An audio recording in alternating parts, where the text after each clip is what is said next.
The This- dysfunctional podcast. So one of the things I was actually thinking about doing recently was hosting like a rebirth tournament, right? Yeah. So like everyone would have to be in the Discord one way or another because that's where we'll put the rules. That's where you'll submit your pictures for like Mhm. because you have to like prove how many kills you got in like a kill race type deal. You want people to prove how many kills they have? Like, Yeah, it's how a tournament works. does it? Yes, you have to actually. Mm-hmm. So all the tournaments, if you can't enter a tournament unless you're a streamer for like a lot of these like big tournaments because they have to go back and watch your VOD if they think it's like, all right, now this kid's bullshit. Okay. Like, Oh, you like don't want they'll go hackers, back. and you don't want like. You don't want hackers. You don't want somebody saying that oh I dropped 40, Blakers dropped 30, you dropped 20.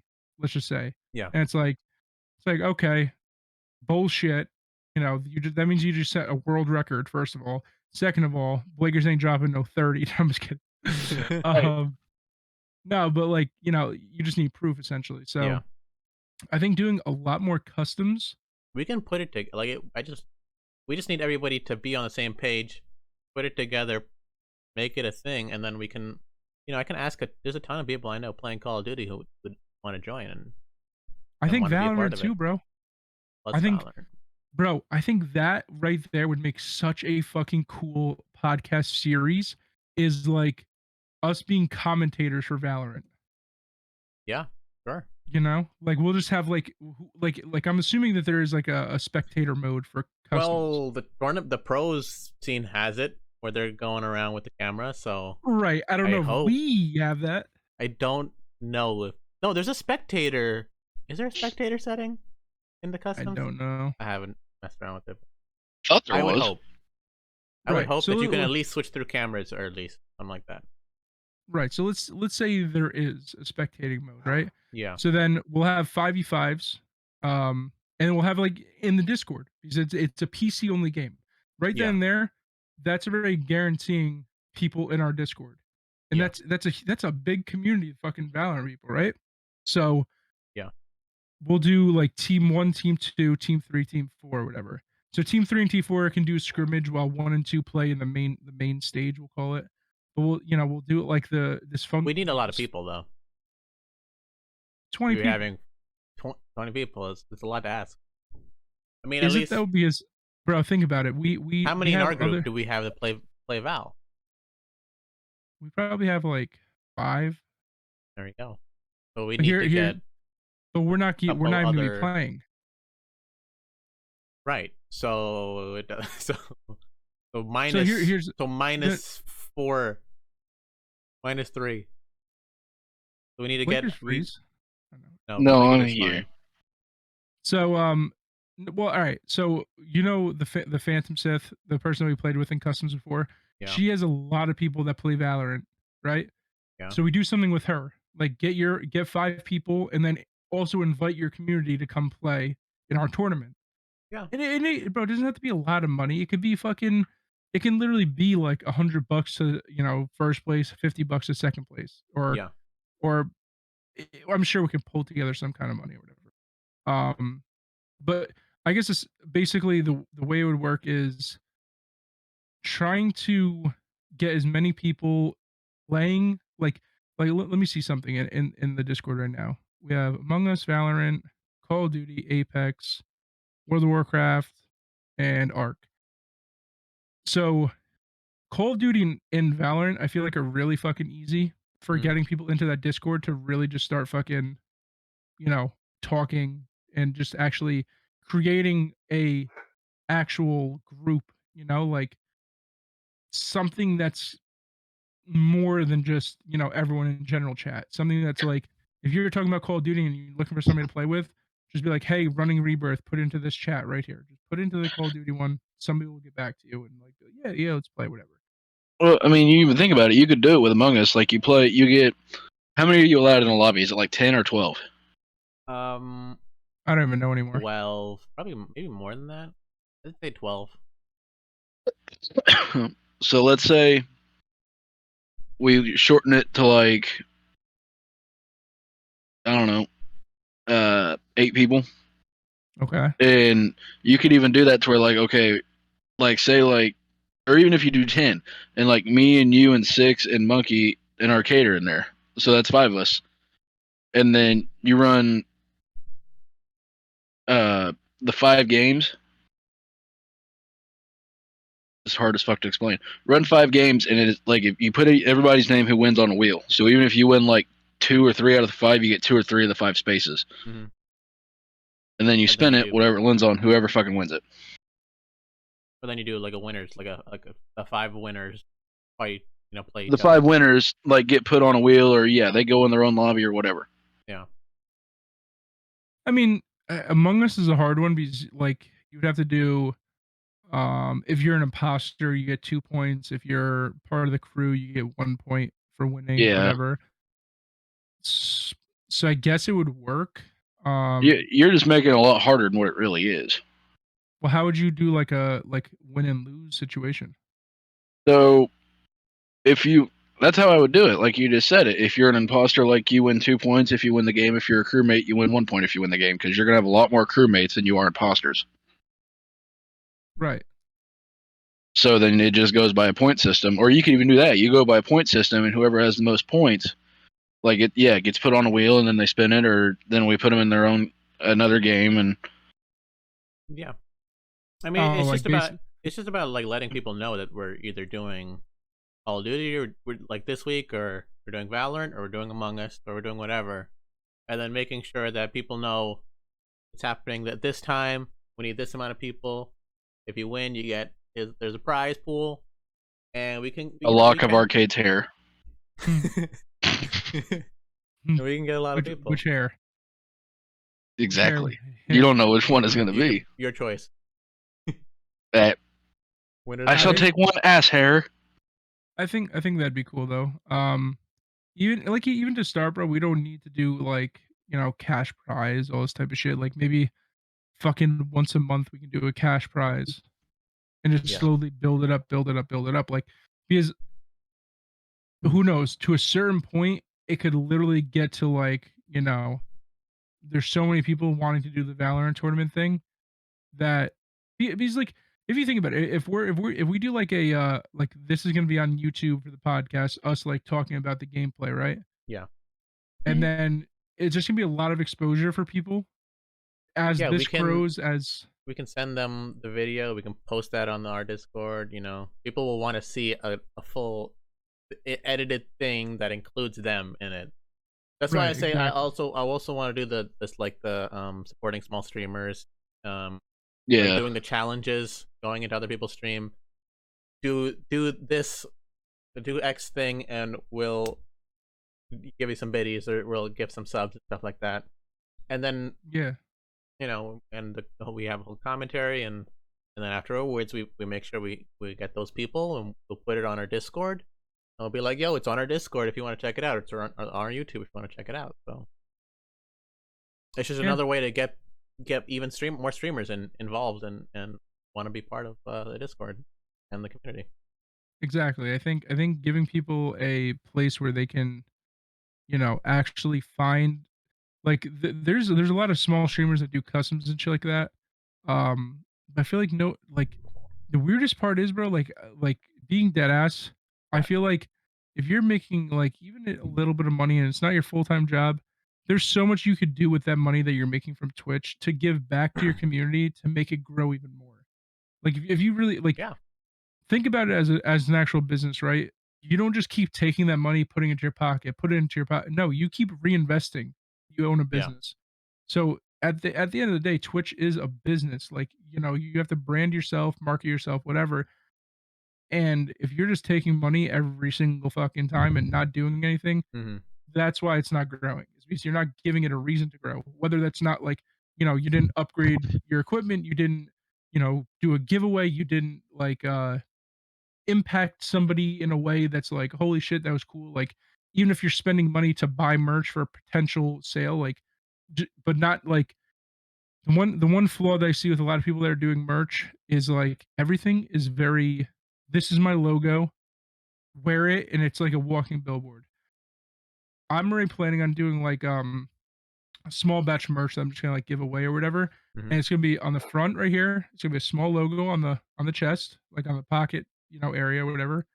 And then on the back, it's gonna be a completely different design that has nothing to do with actually like it's gonna be neon theme, like neon like sign theme, but it's not going to be anything to do with like Chooch or anything like that. Like the front little It's thing, something cool. that's more yeah, it's gonna be something that people are actually gonna wanna wear. Like, how many people wanna walk around with, like, a streamer's name on it? I now honestly, it's weird, but I feel like a Ninja kind of fucked streamers merch Why? because, like, all these little kids wearing, like, Ninja merch, it's like it's cringe wearing a streamer's merch. It really is.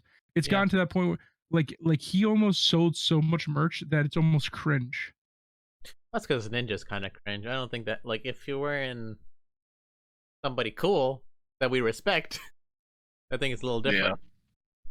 Right, I but think at the Ninja same kind time, of fell off, and you know what's crazy is Did you calling Ninja falling off is insane because he still like gets over 10K viewers and has the most followers. It's insane to like think that. that's numbers. That doesn't mean that's not reputation. That's not like um Well, the game died. the game died, but he also does a lot of One sec. fuckery, and I don't know. There's a lot of clipped moments that I see a lot of Ninja like being a douche. So I think that kind of Like persona he has does he has a get lot put of up. bad things about him as well. I Yeah. agree. 1 second, Blakers and you keep going for 1 second. I'll be Um. So I mean, I Fuck have Ninja. fuck Ninja. Dude, I I used to can't watch stand the Ninja. motherfucker. I used to watch Ninja when I at the hype at I the watched peak of the hype. one of his streams, and he really does just seem like the douchiest motherfucker. Yeah, a little bit, a little bit.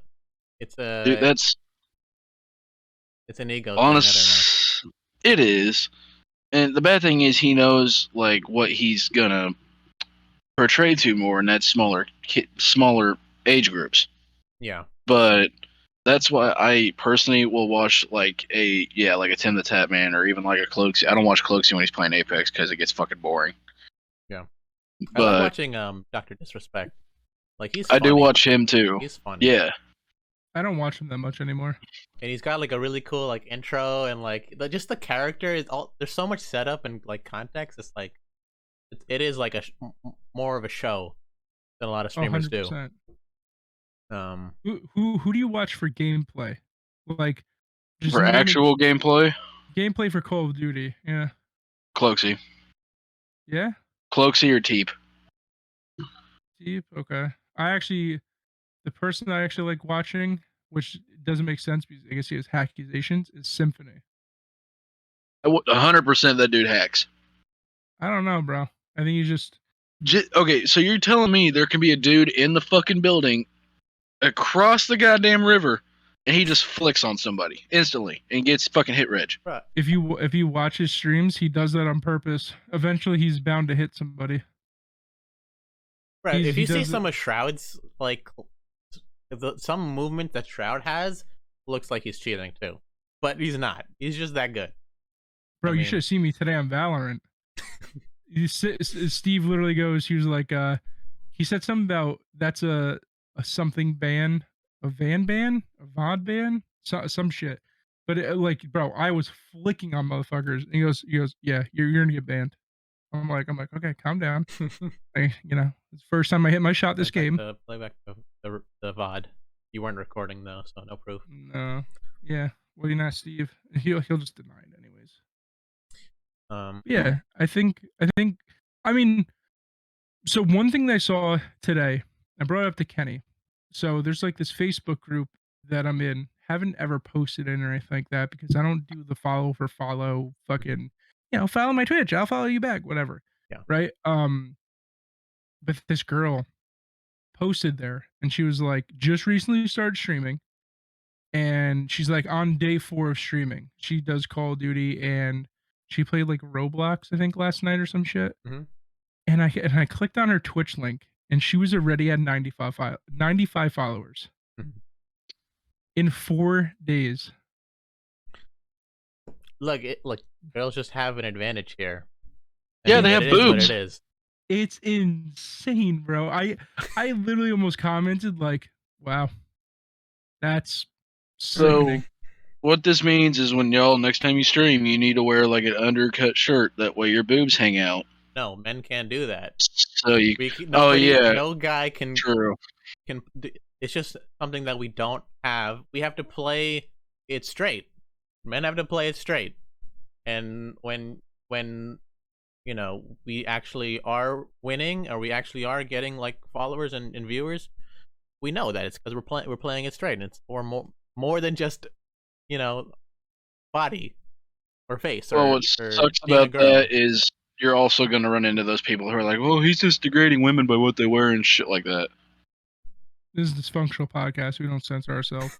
Yeah, fuck the feminists. But but women do this. Like they use it as they use their body to get attention.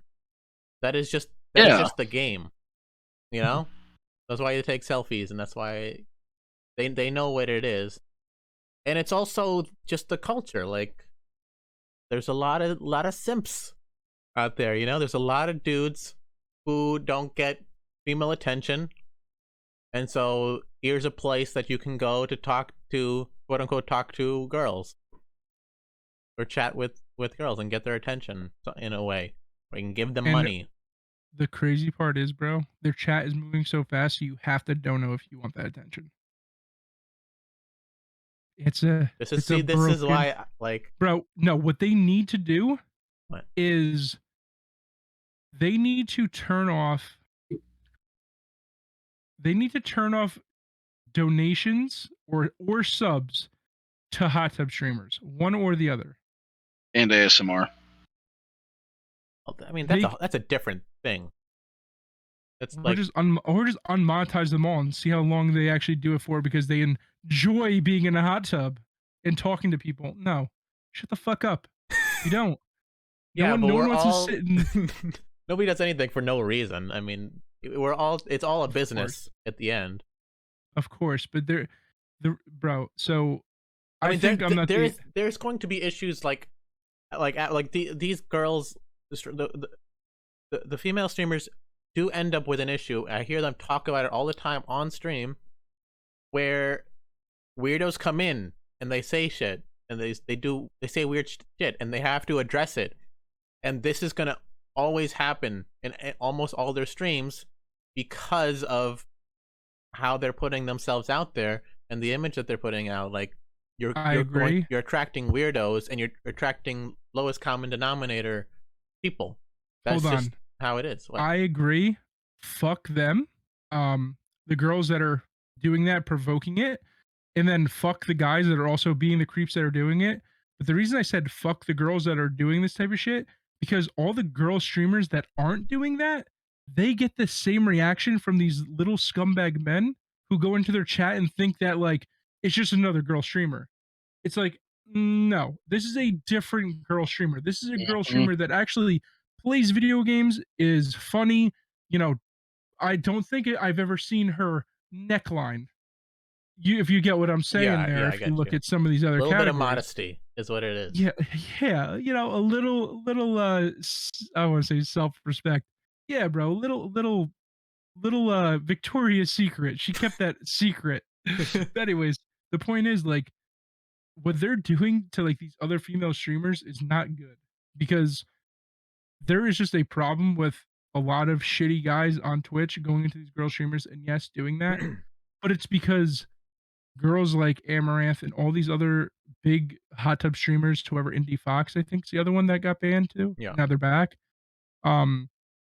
They accept it. Like, their mods block everything, right? But at the end of the day, that comment just fed into the algorithm.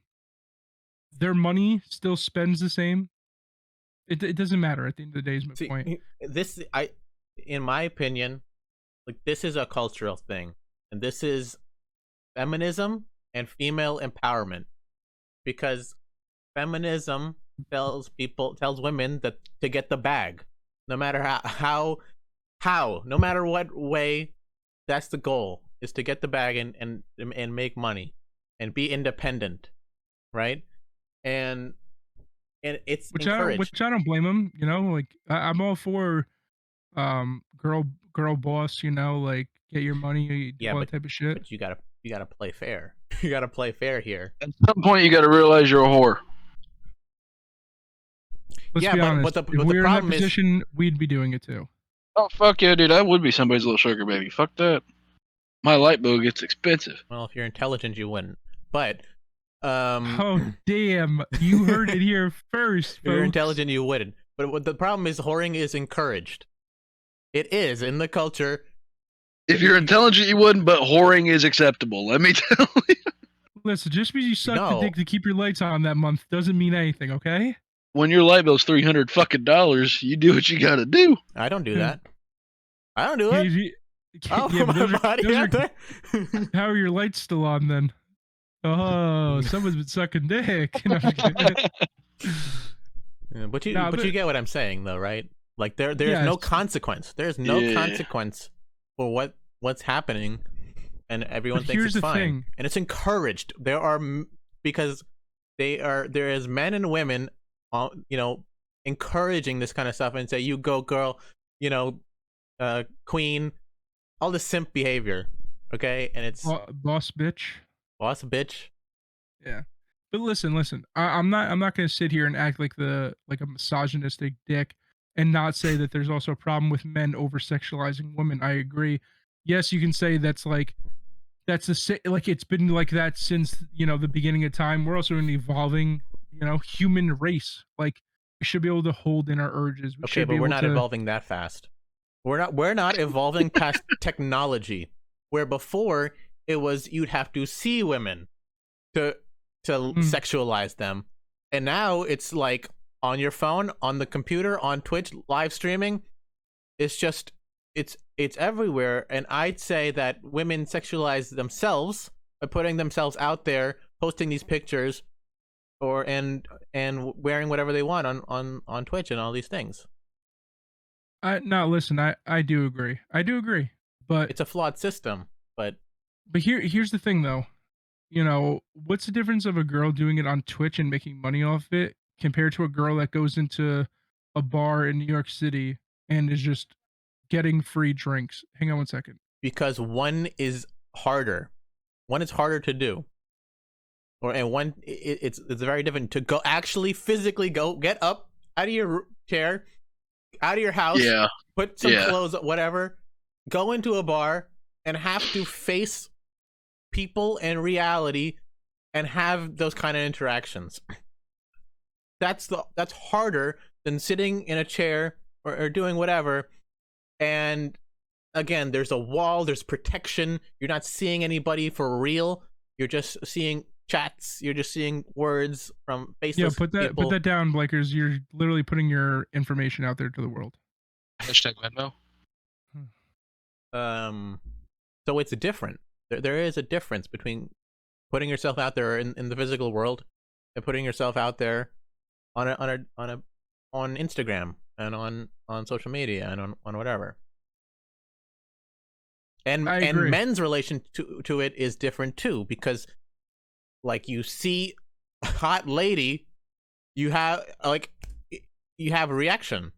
I mean, you can't. So here's the thing, though. I'm gonna play devil's advocate a little bit, right? Okay. So Nick Merckx acting like this tough guy, right? You really think he's walking around acting like that throughout regular day to day, or you think he's handling himself different in real life situations? I don't think he's exactly like that. I guarantee, like every guy does, probably. Like they carry themselves to a certain standard, but it ain't anywhere close to that hard ass he's trying to be on Twitch.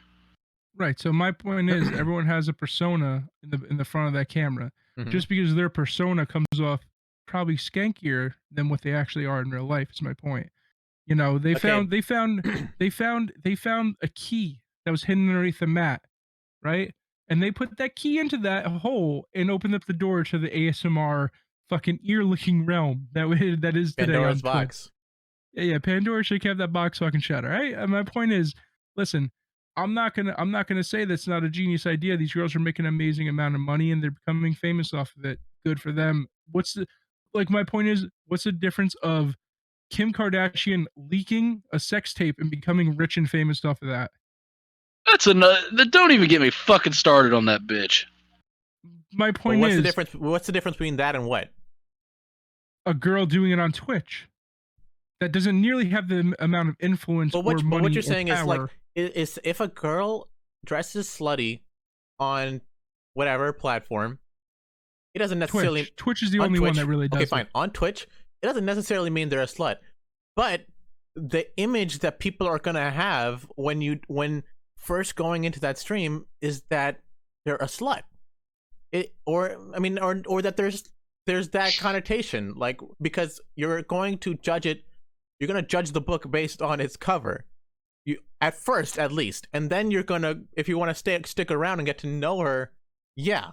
But right up front, you get a first impression, and you're not gonna know whether the girl is, That was how Kim she is. Kardashian's first impression too, really. Well, what happened with her is a different realm. I mean, I'm she had a just sex saying tape. it's happened in the history before, where a girl, Paris Hilton, fucking all of them, the skankier they are, the more successful that they were.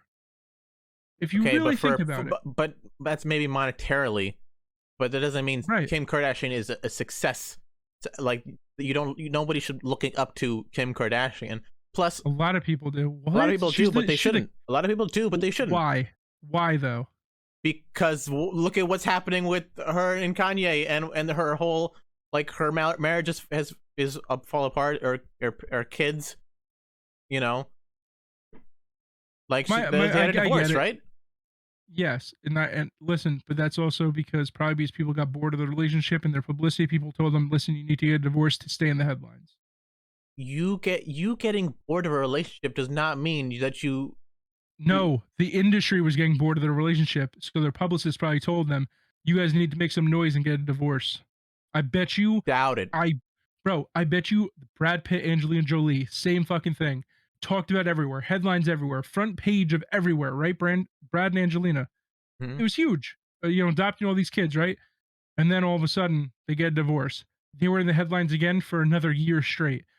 All it is how many interviews can you do to get paid? How much publicity will this bring you? How many clicks will it get on your name? That's all this is. It's a numbers game. It really is. At So the end of the game, at the end of the day, though, they're playing the same game that the Twitch are. Get your name out, make some shit, like get some shit going about yourself, and then people are gonna start looking into you more. well, okay, to contradict that though, Blakers, they're doing it based strictly off of looks. You know what I mean? So like they're not doing a name for themselves. They're just saying, "Come look at my fucking tits and ass." Unless that's what they want to be named after, then by all means. Like Yeah. I mean, I think this all ties into, like, we could talk about the Will Smith. What do we think about the Will Smith thing? I got The one more thing slap. about that though. Yeah, go ahead. The shit that sucks, dude, is like Sweet Tails on Twitch. Like, she is fucking hilarious. Like, I watch her streams all the fucking time because she's genuinely funny. Like, and she doesn't do all this. Like, if you watch her, she's in fucking, baggy shirts, baggy sweatshirts, whatever. Like, she's not out there to flaunt her shit to get donations and shit like that. But all this shit that's going on is now getting people in her comment section that is donating money, saying like, "Oh, push your arms together, make every guy happy in your fucking chat." Like, it is getting to the point to where you got all these grubby little fat fucks on the other end of a phone that can't go out and talk to women, so they're just gonna say, "Oh, I'll send her $5 and maybe she'll shake her boobs." Yeah, like I said, Well, this is the trickle down effect. Wrong Yeah. side of the vape, Lakers. I know, I realize that. You fucking dumb dick. I think this is again love it. like, I mean, I think the problem is on both sides. There's no consequences to anyone's actions. So the people that are commenting and leaving this stuff, there's no consequence for What that should the person to- consequence be? That's my question. You get banned, or you get some kind of penalty, some kind of thing that Twitch can do. Okay, this is why, people, you should tie a phone number to your account, or some kind of thing that Trackable thing. trackable thing that legitimizes you, and well, trackable, so that like if you do get banned, you'll just make another account, right? So you need an But how IP many ban. how many phone numbers do you really have? That you're gonna Exactly. use? Yeah. So something that is going to make it a little bit more secure, give it a little bit more consequences. They already have that. Don't think so. Verified accounts only. Yep. If they turn on verified accounts only, If they turn you have it to have on. your Yeah. right. But that's the thing. If they want to have people have repercussions, verified accounts only. Yeah, that's a good. So you know, like that's one. Like, listen, I'm not here But sticking again, up it's for. the internet. Like the internet is degenerate. It is. There's lowest common denominator people, because people will do whatever is easiest, like path of least resistance. You know, they'll do whatever's easiest, and people who don't get who are losers and don't get anything, they're gonna go into this fuckery kind of, you know. It just is what it is. Yeah. I mean, like I said, I agree with you 100%, and I'm not sticking up for, you know, the Twitch streamers that I don't like in the industry already, because it's Yeah. like, you know, like Twitch was I- founded for video games. Yeah. That's what it was. Before Twitch, it was it Tyler TV or something, or Something like that. Yeah. or whatever the fuck it was. Um, you know, so like the premise of Twitch right now, it's in a fucking weird place. Like, my goal as a Twitch streamer is to grow as much as I can on Twitch so I can leave for YouTube. Mhm. Isn't that fucked up to think? And I don't think I'm the only person. My goal is to grow as much as I can on Twitch to leave to YouTube. Yeah. That's Well, insane. I think that's the problem. Like, it's very hard to grow on Twitch. And what Right. people But it's harder to grow on YouTube. harder to grow on YouTube, but it's probably still more worth to do.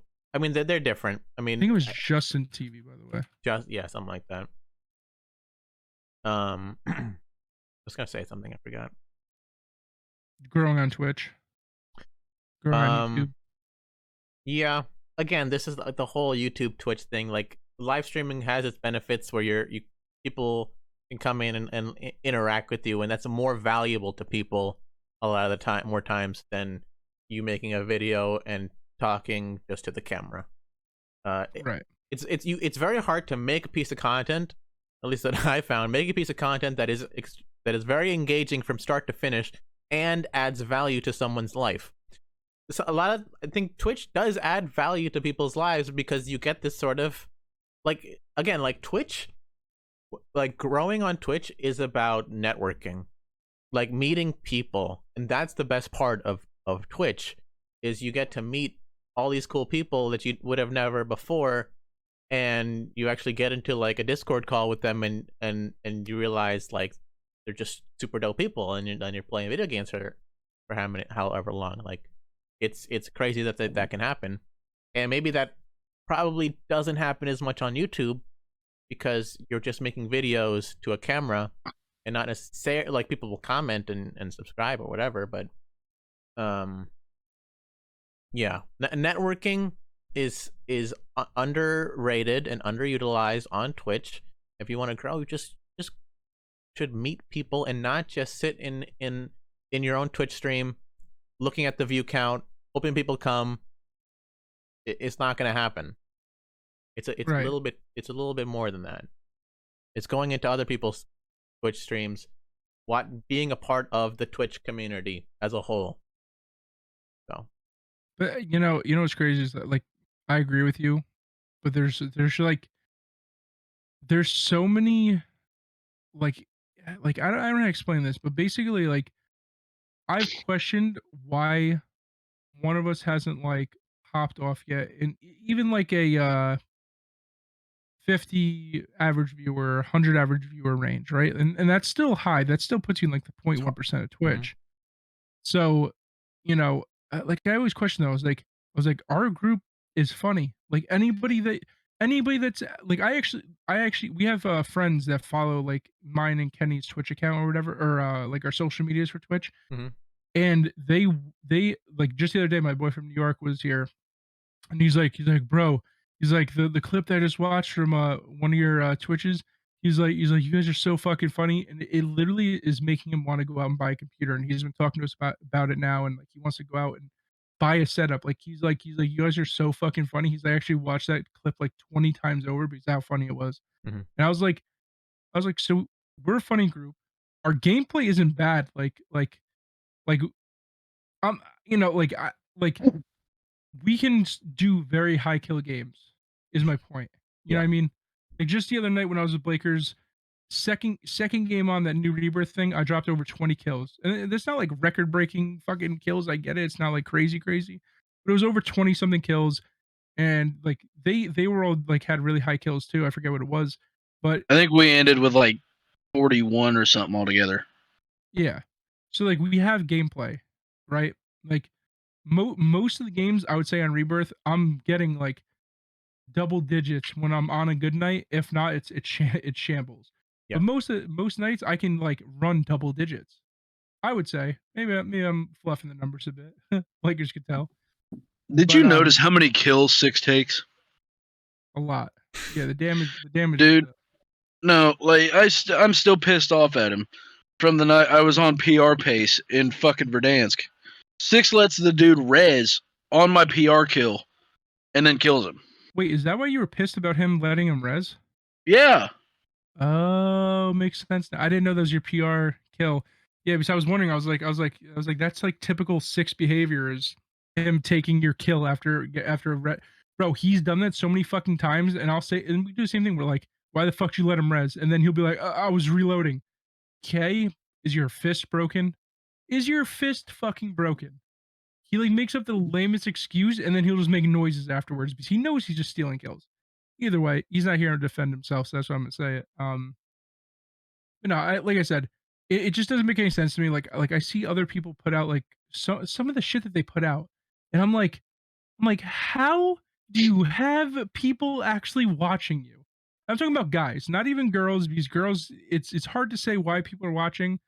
As fucked up as that is, like depending on I how know you're why people. dressed, But yeah, go ahead. right? Some of them, because honestly, like if you're watching Sweet Tails, it's not because she's dressed like a fucking Well, skank. she's still very attractive and is a girl. She is Okay. attractive, but she doesn't fit that persona that's Bro, going around she now. has her hair up in like a bun. She doesn't even wear makeup to some of her streams. She was dressed in a seagull onesie, like a fucking seagull with wings onesie. She's Doesn't not matter. afraid of I've seen her Instagram. what? She's What's got that? she's a very attractive woman. Like you don't see it on Twitch, but you see it on what she posts on social media. So What's she gonna do? Make herself look ugly? exactly. No. Right. So regardless, I'm just saying it's a factor. yes, I agree to Factor. a certain extent, but she is very funny. Regardless, Mhm. like I said, there's a lot of people that I've seen that I'm watching their gameplay, and I'm like, I'm baffled that they have that amount of viewers. Number one, I don't laugh the entire time that I'm there, and it's not because I'm like salty watching their stream or anything. Because like Yeah. sometimes I won't even know who the person is, but they're not funny. They're like taking the game way too serious, not even in a tournament or anything, and Yeah. they're still not getting as many kills as our group can. Yeah. We managed to get high kill games with banter that is fucking bar nut. Like I would dead ass compare our group to like Grizzy and them, Yeah. Yeah. like 100%. Right? So I'm like, what is the Well, factor okay. that we're missing? Well, okay. It's very hard to pop off on Twitch. It's extremely hard to pop off in general. When you say pop off, like getting 50 to 100, like those are big numbers to get in one place watching one person. First, Yeah. and it's really hard to compare. It's really hard to compare people because you don't know what kind of work they put in behind the scenes, or you know what kind of, like, again, like networking, what kind of network they have, people that support them, like for what reasons. It's just so multivariable. It's so hard to Right. pin down exactly why one person is doing worse than another, or even if they classify it as worse. Like some people, the numbers don't matter as much to them and they're just having a good time. And so from an outside perspective, it seems worse or better. Um, So let but me ask you this: Do you think instead of saying like I'm gonna throw out random numbers, I only have 10 viewers in my chat. yeah, Instead of saying that, if you only have 100 followers, should you be saying, "Oh, 10% of my followers are watching me right now"?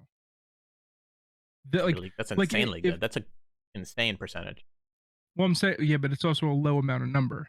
It's 100 people, 100 followers, and you have Yeah, 10 people watching you, right? So it's like you have to also view it that way. So it's like, yeah. which way do you think means more? If you have 1,000 followers and 10 people are watching you, or if you have 100 followers and 10 If people you have are watching 100 you? followers and 10 people watching you, that's better What about because so for because that's instance, I think 990 people that aren't watching you. They don't care. interesting. So then I can't be complaining because percentage wise, I guess I'm doing okay, but not Yeah, I don't know. 10 is a lot. But Like 10 is a lot. Like, no, you don't think so?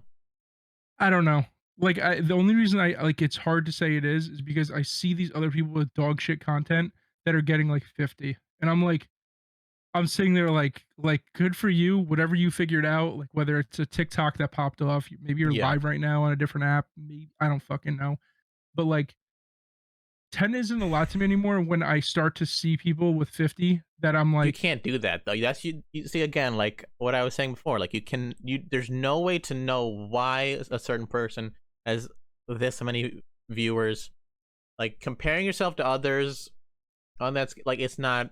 You should be comparing yourself to yourself, or like you're older, how much progress you yourself have made, because comparing yourself to others, you just don't know, and you're gonna project, you're just gonna project something on that and saying, oh, he's doing better, which means I'm not doing good enough, or you know what I right, mean.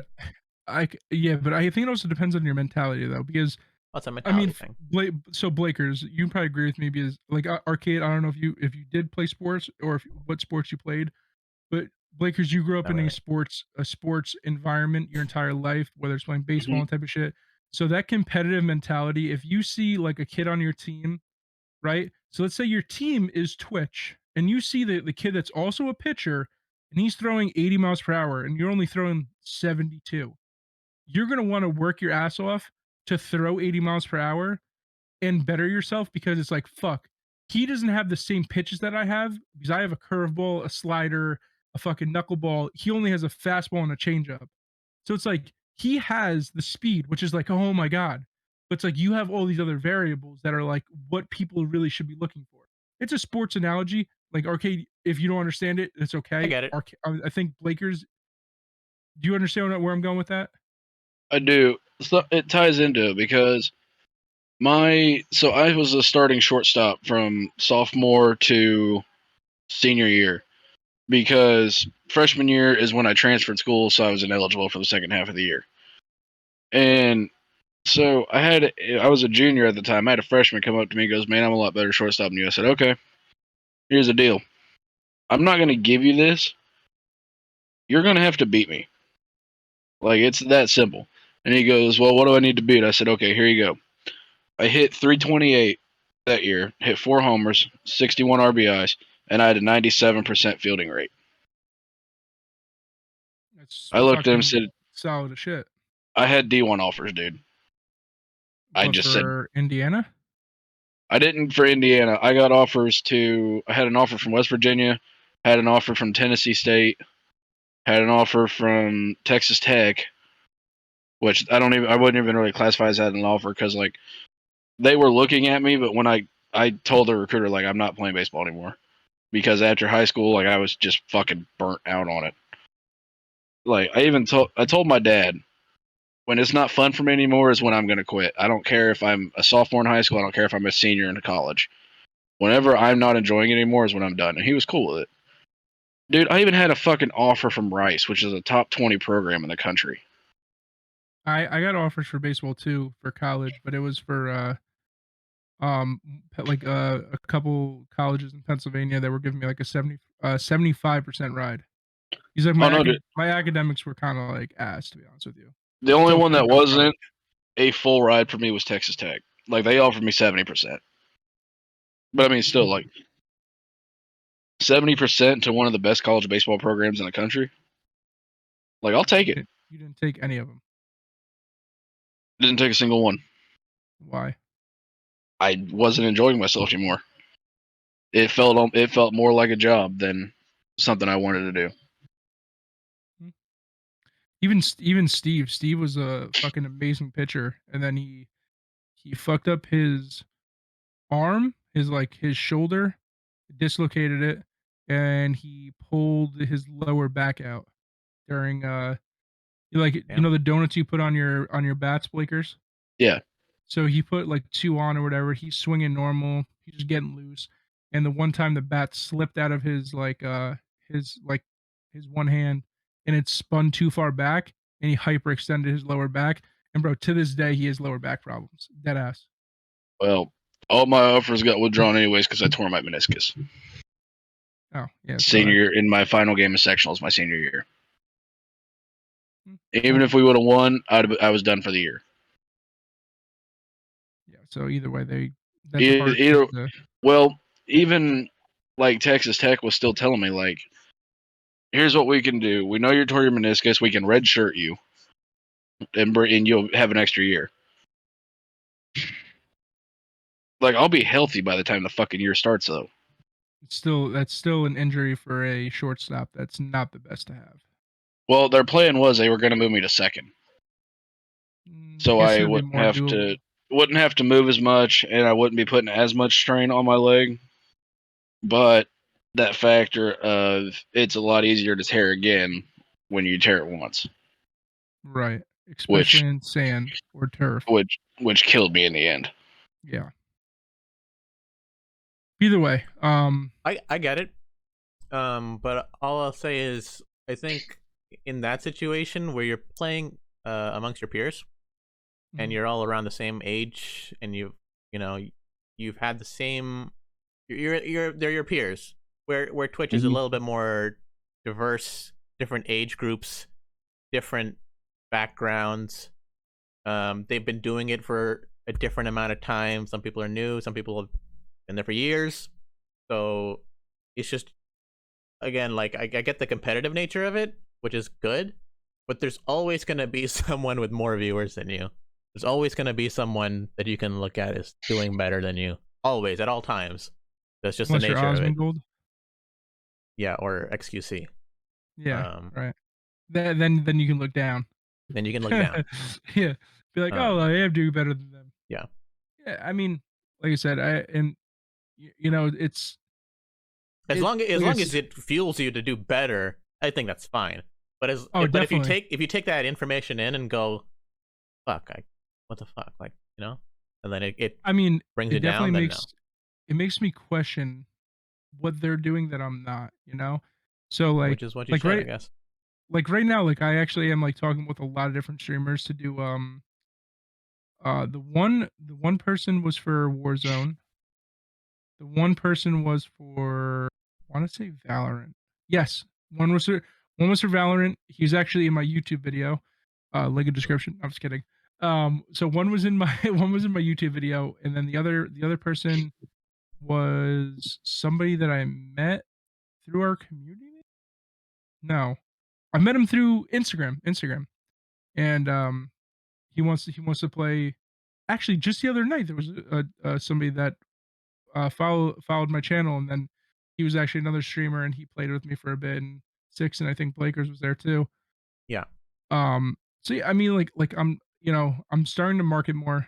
I have a shit ton of fucking clips that are chopped up and ready to just be like voiced over. That's another reason why I got this, to like bring that authentic, better ingredients, better pizza. Anyways, to bring that authentic, like, sound that everyone loves to hear from, I honestly do agree with the statement of, like, dress the part, because you invest into something that you're already passionate about.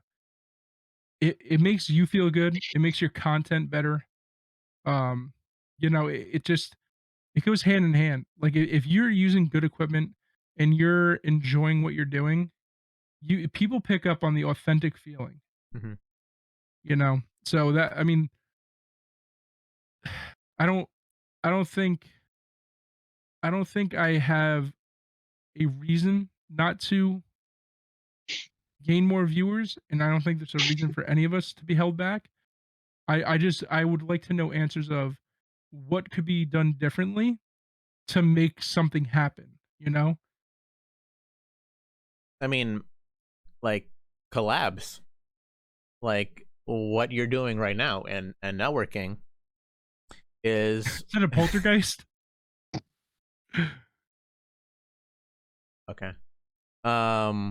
Like collaborations, like hitting up a ton of people and like co-streams or making content. Like I like when you do like networking is like such a like a bad term because it makes it feel kind of dead. Like a network, like it doesn't really. It feels like a business term or like a marketing term, but it's really just like, you know, making friends or something like that. Like making connections.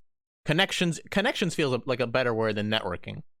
I like the friends one, making friends that have the same interests.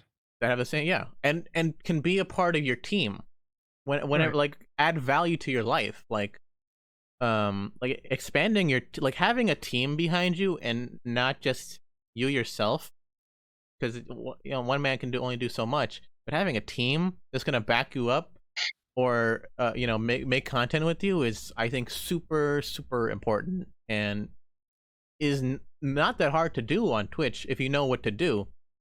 But it's underutilized where I see it's not when I see people complain about not growing, and then they're on their stream playing a single player game um for 4 hours, don't really use social media, don't do anything. I'm there because I like them, but I know that nobody else is gonna be able to join in on the fun because they don't do any of the other stuff that is necessary for people to come in and watch, and even like open that, like they don't know you exist. They're not gonna know you exist because you're not putting your link out there. Um, I'll be right so back. yeah, collaborations, networking, like blowing up and going viral, that is a pipe dream. It's going to happen for 0.001%, maybe 0.01% of all people. For the rest of us, for the 99%, you got to do it bit by bit, slow and steady. And then Is if you do go viral, it's just gravy. it's just gravy, and it's going to happen near the end of all this hard work that you've put in, and that's going to matter with you going viral, because once you go viral, you're going to have stuff, here for people to go back and attach themselves to. Whereas you go viral with a clip and you've got nothing else, you've got no substance behind that. It didn't really. It's not gonna really do much.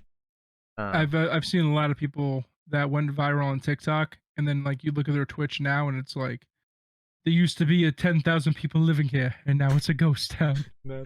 Like dead ass, bro. Like like they're starting to play with smaller streamers that are like quote like I'm not gonna say the person's name, but they were playing with Tim the Tap Man at one point, and now they're playing with somebody that Kenny was like friends with through Instagram and stuff. And like I was like she averages now maybe 75 to 100, right? And this guy used to average thousands, and he was around like a couple hundred. It's because I think what happened was people saw through that pop moment that he had on TikTok and kind of realized like, you know, I'm gonna go back to watching the other streamers again because you don't really offer the same as them. But the Yeah. crazy part is, bro, like you know, you need to get to a point where you're in that couple hundred people watching you so that that torch can be passed down to you. Does that make sense? Elaborate. So basically, right now, right, you have Dr. Disrespect, Tim the Tap Man, Nick Merckx, Shroud, right? These guys, I'm not saying they're old, but they're not going to do this forever. Tim the Tatman's already said in recent streams, like he's like, yeah, I'm looking at different business ventures and shit like that. He has a family, bro. Yeah. You know, Dr. Disrespect has a family as well. I'm sure they're still going to stream once a month, maybe, or not more than that, but like, you know, maybe like once or twice a week, something very, very minimal just to Yeah. get an extra paycheck. But they're going to step away back from this streaming shit and start investing their money just to live off of because they're ready to enjoy life and not use this as a job. Yeah. So, and there's got to be somebody to fill in that spot of the Tim the Tatman, the Nick Mercs, the Dr. Disrespect. There's got to be some, and that's the thing. They already kind of pre-selected them. You know, you have Cloaksy, you have Z-Laner, you have all these people that are already like in that position of, you know, as soon as Doc is gone, Doc's people are probably gonna go to Z-Laner.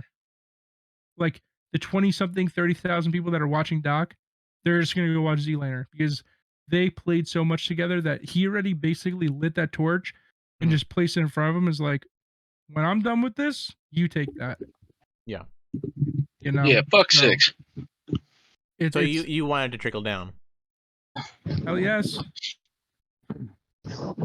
I think that's gonna work for Z-Laner and that one dude, but it's not really gonna trickle down to the rest of us. I mean, passing the torch. I'm saying, like, you need to get up to the point where you're at least involved with some of the lower end phase people. And listen, I know you're probably thinking like, okay, that's fucking crazy. You're talking about somebody that's part of a big org, theoretically playing with them, right? But there's You're some talking like about end goal. no, I'm talking about like something to strive for in upcoming years or year. You can grow. Okay. You can grow that big. I mean, it happened for a lot of people, regardless. Mhm. The point is, start getting to a point if you can, and playing with people a little bit. Like if you're here, let me use a better analogy or not analogy, a better description. If you're averaging 10 viewers, you can get away with playing with somebody that averages 20, and they won't think that you're like pulling off of them. Mm-hmm. Then when your numbers go up again, you move on. It's gonna sound scummy, but at the end of the day, it's business. And if people enjoy your content more than the person that they were originally watching, that's natural selection of Twitch. So now you're at 20 viewers. Now you can be going hanging out with the people that are in the 30 to 40 range. And you just keep moving up the rank, moving up the rank. Yeah. Right. But a lot of people don't do that. They just constantly are staying with the same people that are averaging the same as them. They're not trying to get to those, you know, this guy's 15, I'm at 5, whatever. Let me see if he'll play with me. The thing I get is, what you're saying. like, I get what you're saying, but you're taking a very data-driven point of view, which is fine. Which is like you're looking at the numbers, but like an average. I guess if you're saying average viewers, it's fine. But like numbers fluctuate all the time. Like Twitch is such a up and down. Sometimes this guy has 15 viewers. Sometimes this guy fucking went 1-3 viewers, and you don't know why. it happened to me. It happens all the time. So I guess Bro, over time averages is, if you're gonna look at it that way. No one not shares just, that though. well, that's Nobody what I'm saying. Is like you don't know, and I get that, but you should, if you like, those are things you should strive for and try and get someone that's at your level or above. But at least what you at least as a start, you should be looking at your level or below, because those people are more willing to, or probably will be more willing to come aboard and collab, and those people also matter, because they, even though they're not at that point, they may get to that point at some point. You can take a bet on smaller streamers that will grow eventually, and you can grow along with them, and again grow your team. And at least for me, just having somebody like that you vibe with, that you connect with very strongly, and finding that person is more important than how much than the numbers, because then you can, I agree. Then the connection is there that you'll want to make content together, both of you, and having again like a friendship, those kind of friendships online are going to be more valuable than just having, you know, more viewers in your chat. But maybe I guess both are good, but I just think we should start with at your level or below, and then we go You know there. what's crazy though, bro? Yeah, go ahead. I never see anybody that has that same like funny stream style. Actually, I'm wrong. No shot. So there's no. I'm wrong. There's one person. I'm not talking. Yeah, but that's the thing. I watch a lot of bigger streamers. Like I watch a lot of small streamers too. Mm-hmm. But like I get bored in their streams. Like I'm sorry, Yeah. a lot of them I get fucking bored because they're even Valorant, bro. On. Like yeah, because some of them are playing Valorant and they're just not even engaging at all. Like unless I said something, they're just sitting there like doing nothing. That's the thing. And recently I've been trying to like do better with that in my own stream, like being like, you know, like fucking Blaker's selling again. A big fucking shocker. Like I'll look at chat and be like, can I get some hamsters in the chat? And then, you know, they'll spam hamsters or whatever. But It ain't even been me recently. That's the bad part. Oh, 6 has been bad recently. But the 6 has been worse than I have. Bro, he's been selling. Like I'm talking double goose egg damage, like goose egg damage, goose egg kill. Blaker's at 4, me at 10. Yeah. And this is with like 35 people left. Yeah. That's why they call him 007, right? 0 kills, 0 assists, 7 deaths. There's been nights where his name was the same as his score. It was 0 kills, 0 damage, and then like 6 for like redeploy. It's at like 6 or something like that. But anyways, so there was actually this one streamer, right?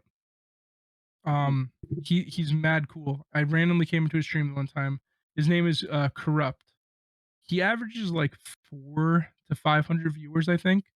But like every time I enter the stream, like he like knows me by name and like he like actually fucks with me.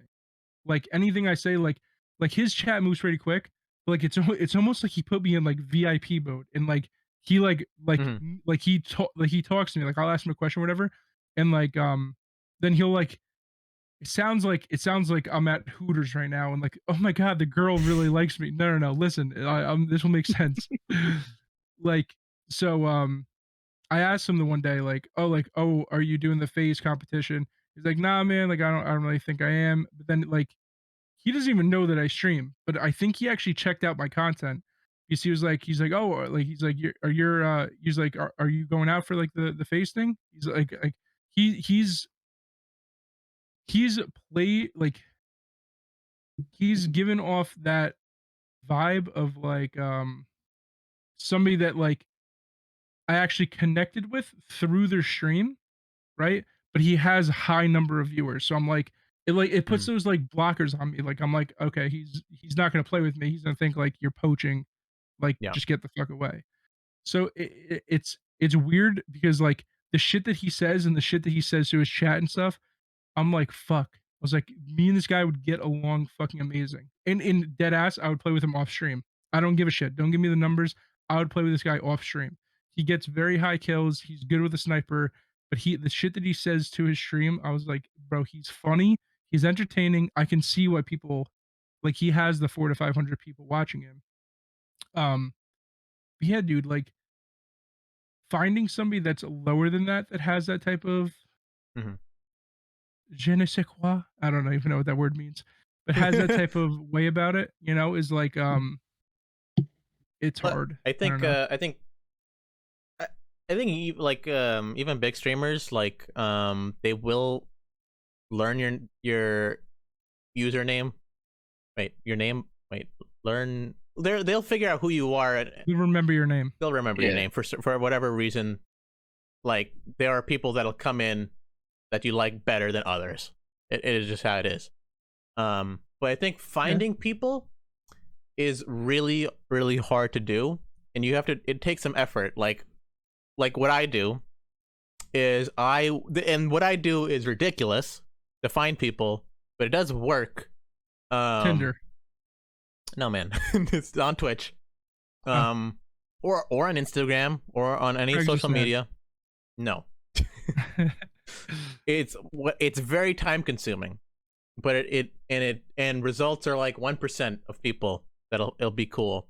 and it's sorting by either on Twitch, sorting by least viewers, Mhm. or sorting and then going up to like one viewer to skip out the zeros, unless you wanna be in that zone. Whatever viewer count you want to be at, you gotta sort by least viewer in whatever game you want. I did this for Valorant, and you just open up a ton of streams, a ton, and most of the time it's going to be unwatchable, boring, or it's not there.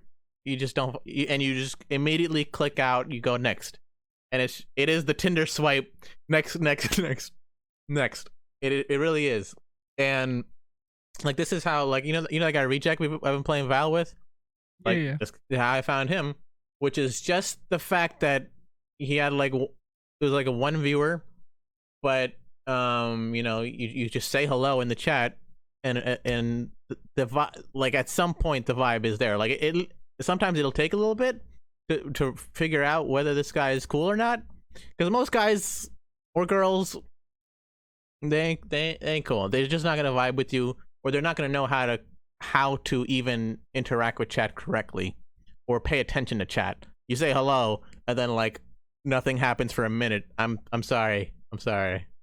Next. You know what I'm saying? So it is a numbers game where you're going to have to, and I've done this a lot, even on Instagram, on Twitter, is finding people, is the Tinder swiping, is going through hundreds and hundreds of people, because realistically there's like 1 million people, right, on Twitch doing streaming. You have to really do it yourself and not just wait for people to come in. And you open up 100 tabs on your Chrome, and you next XX, or like even on Instagram, how I do it is you search up the hashtag Twitch, and you don't look at top, you look at recent, okay? Because again, there's 1 million people trying to get in on these things.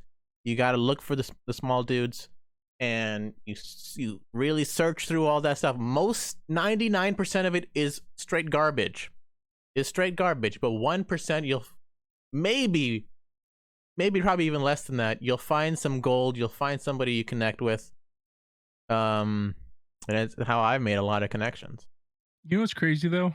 Like meeting Blakers and Six is, and you, right? Because well, actually, did we meet you through COD? Probably not through Instagram or something like that. I think it was Grinder. Grinder? I wish I knew the exact moment we did connect, but I don't remember. Bro, we looked back at some of Kenny's clips, and we were trying to find the first time that Six was in a clip, and you can tell, like, bro, he was so awkward, but he still made like these jokes that were like, okay. Yeah. He goes, yeah, I'm gonna get off now, guys. All right. I'll talk to you guys later. Just imagine me wrapping you in my big gorilla arms. I'm like, man, Six doesn't say that type of shit anymore. Like, don't get me wrong, that's weird to say. But he was like now he'll just be like, he's like, all right, go fuck yourself. I'm out. It's just crazy. Just like, yeah, we got lucky meeting, you, Six. That's pretty much it. Blakers was, no, I'm just kidding. Meeting you, Six, and Blakers like through gaming, through social media, whatever, it's like it's a rare find. Yeah. Like, we're lucky for that. We formed this this group that, like, now we're doing the podcast. We have very similar interests, whatever. And it is cool to see that we did find that 0.01% of people or whatever. Yeah. And we got lucky. Like, at the end of the day, like, it was right time, right, right place. But I think, like I said, finding that again, you're right. It's gonna be like, I'm not saying replacing them, but obviously there has to be certain nights where you have to play adding on separately. to it. Yes, and just mark it. But when it comes down to like, oh, I'm doing an OG stream, the boys, it's the us. That's what it is. End of story.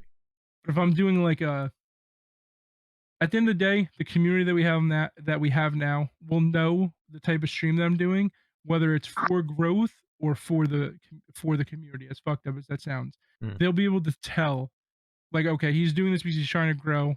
Fuck it. Still, like, bro, honestly, some of the most supportive motherfuckers in our community. Honestly. Like Mason, they're every stream. DJ watches every single one of our podcasts. Ali pops in every time. Blakers pops in. Like, the Yeah. support is fucking crazy. We found great people. We always play Call of Duty with them. You know, we played Among Us with them too. Like, we got very, very lucky with being a small streamer and actually still having a community that people fucking wish that they have, and it's like it's cool to fucking see. And like, if any anyone in the community that's listening to this, like, I do mean that. Like you guys are our Discord is so fucking active. At one point, I had to mute our Discord. It's unmuted now. Don't get me wrong. I can see you guys typing away. But like the general chat, it like every single fucking day we have people going back and forth, whether they're sharing pictures of food in the foodie section, their dogs, new tattoos, general chat, tattoo ideas, Penis pics. yeah, penis pics, sure.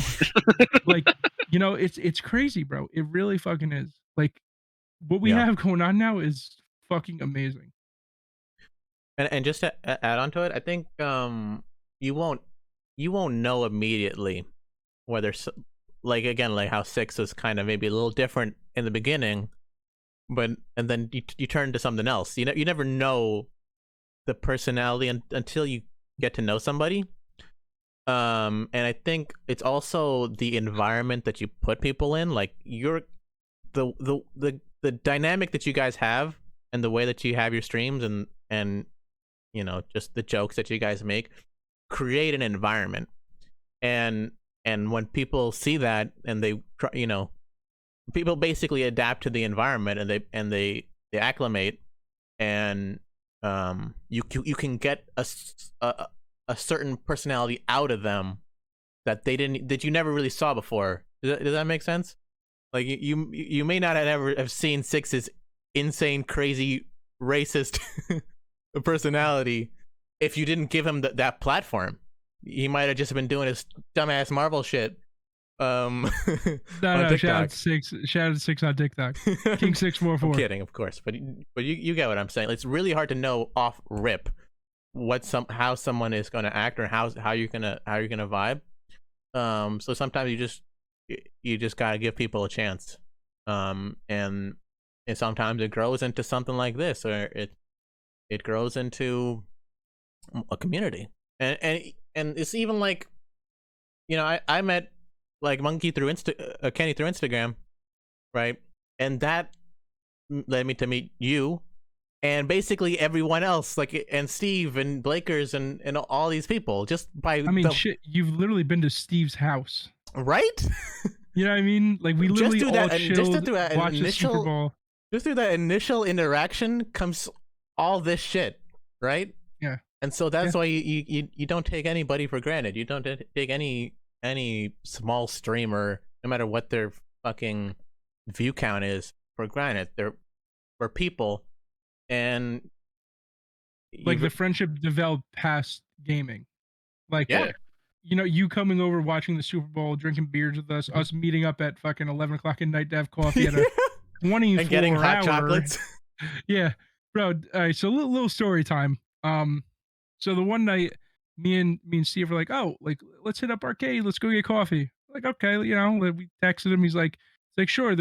At first he wanted to meet in the middle at some of the worst towns, literally in New Jersey, which also rank in like the top for the U.S.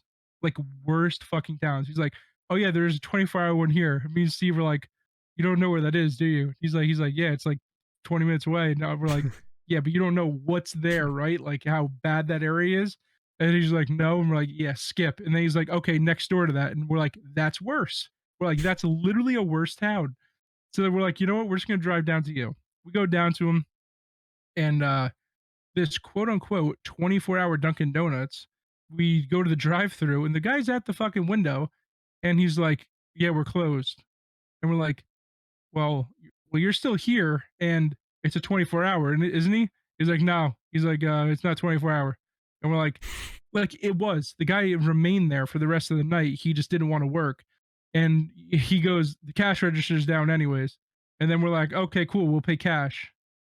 And then he didn't like that very much, but he's like, okay, what do you have? And we're like, yeah, can we get 3 large iced coffees? And then he's like, I don't have any iced coffee. Like, okay, can we get 3 large hot coffees? And he's like, sure. Bro, I shit you not, Lakers. My man gave like we get it, right? And Steve hands him a 20 for fucking 3 coffees. Like it cost 10.50 or some shit, but he had no change because the cash register was supposedly down. So he hands him a 20, he's like, fuck it, keep the change. We drive around, we park in the parking lot, and we take a sip, and I was like, that's not coffee, is it? Everyone else takes a sip, they're like, son of a bitch, it's hot chocolate. It was literally water chocolate, bro. It was disgusting. It was fucking Jesus. awful. And Yeah, but we I ended drank up it. drinking half of that. Yeah, More than same that. here. Yeah. Like it is Fuck. what it is. But yeah, that was some fuckery. Because the other people came through, and like I don't know whether they were served or not, but it was I not think closed. he did serve one other person, but he denied like 4 others. Because I remember one guy, I heard him. He was like really loud at the drive-through. But I think he was saying like some shit like, "Come on, man, I'm on my way to work. Please, just can I get a coffee or some shit?" And he actually did. He served one more person after us.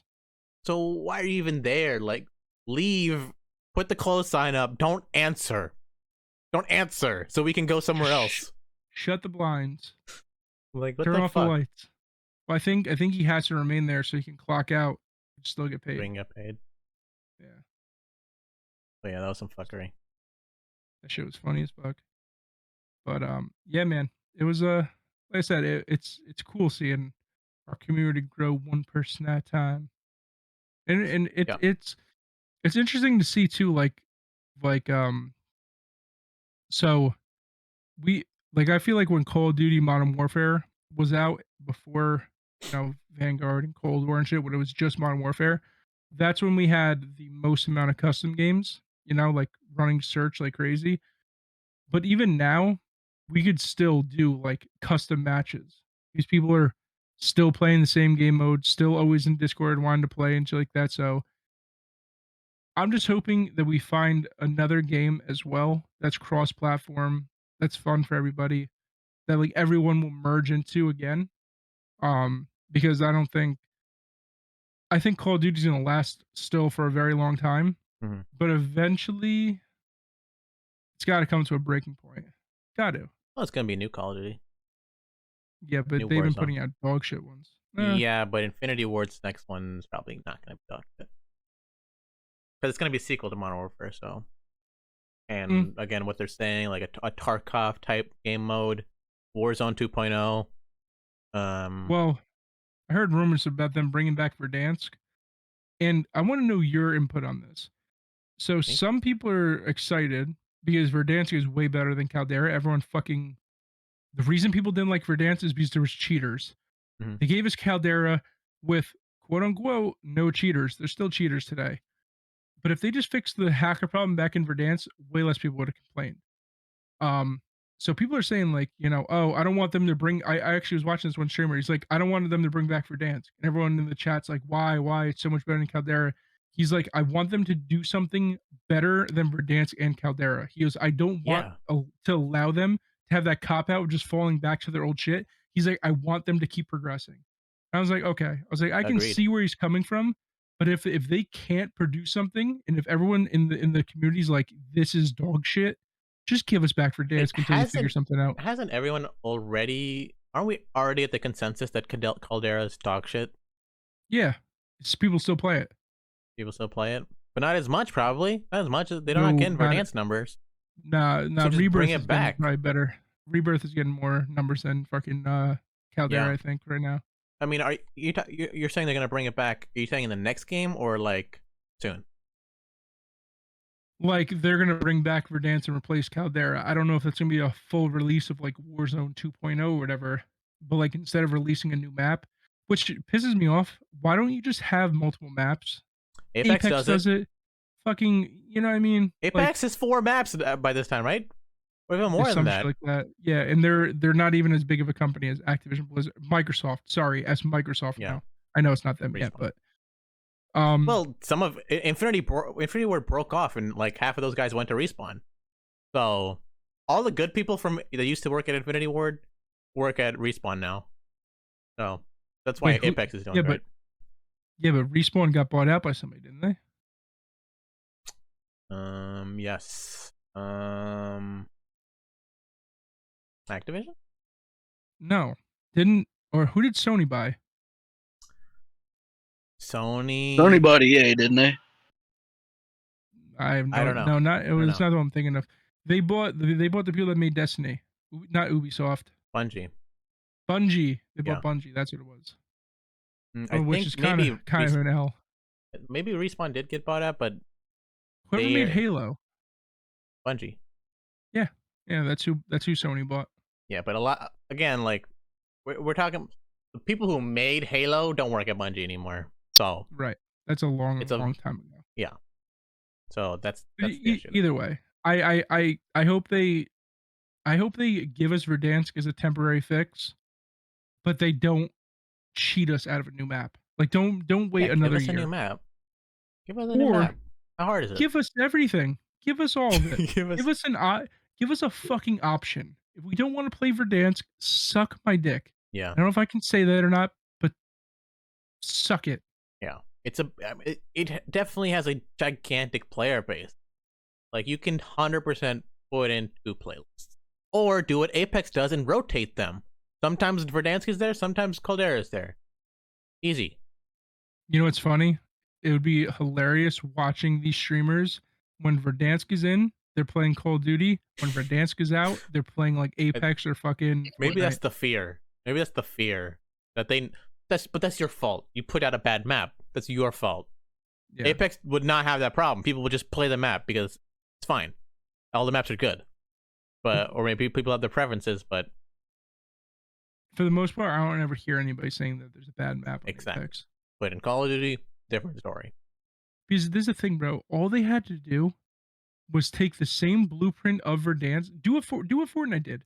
Take the same blueprint of that fucking map and alter it, which they did. They did like blow up or open stadium, all type of shit. They did very Fortnite it that way. But then you take that same like I said, blueprint where you have a mountain ranges here and there, whatever, nothing crazy. Yeah. And then you have a lot of flat land. Do something like that, just different buildings, different hot drops, different whatever. Don't fucking build a jungle themed fucking 3,000 meter high mountain in the middle of the map. What are you doing? I agree. You know what I mean?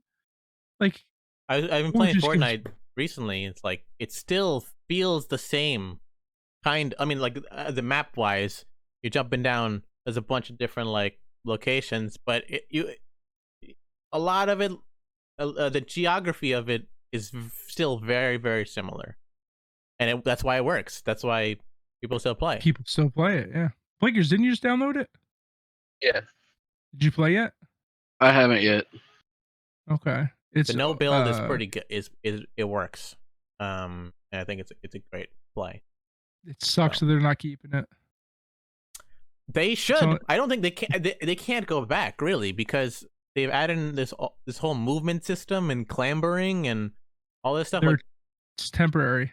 They did not. I don't think they've said that. Have they? Almost positive. Me and Kenny were talking about the other day, but let me double check. Look it up because there's just no way. Because you can play building right now. You can go into arena. Arena has building, but so there's both in the game right now at the same time. So I don't see why you can't keep that. Huh? I don't know. Wait, what? What, have both modes? You said? Yes. I mean, they could do that, but it says right here. That's what you got to do. See you later, Blakers. It looks like Fortnite's surprise no building mode is going to become permanent. Fortnite.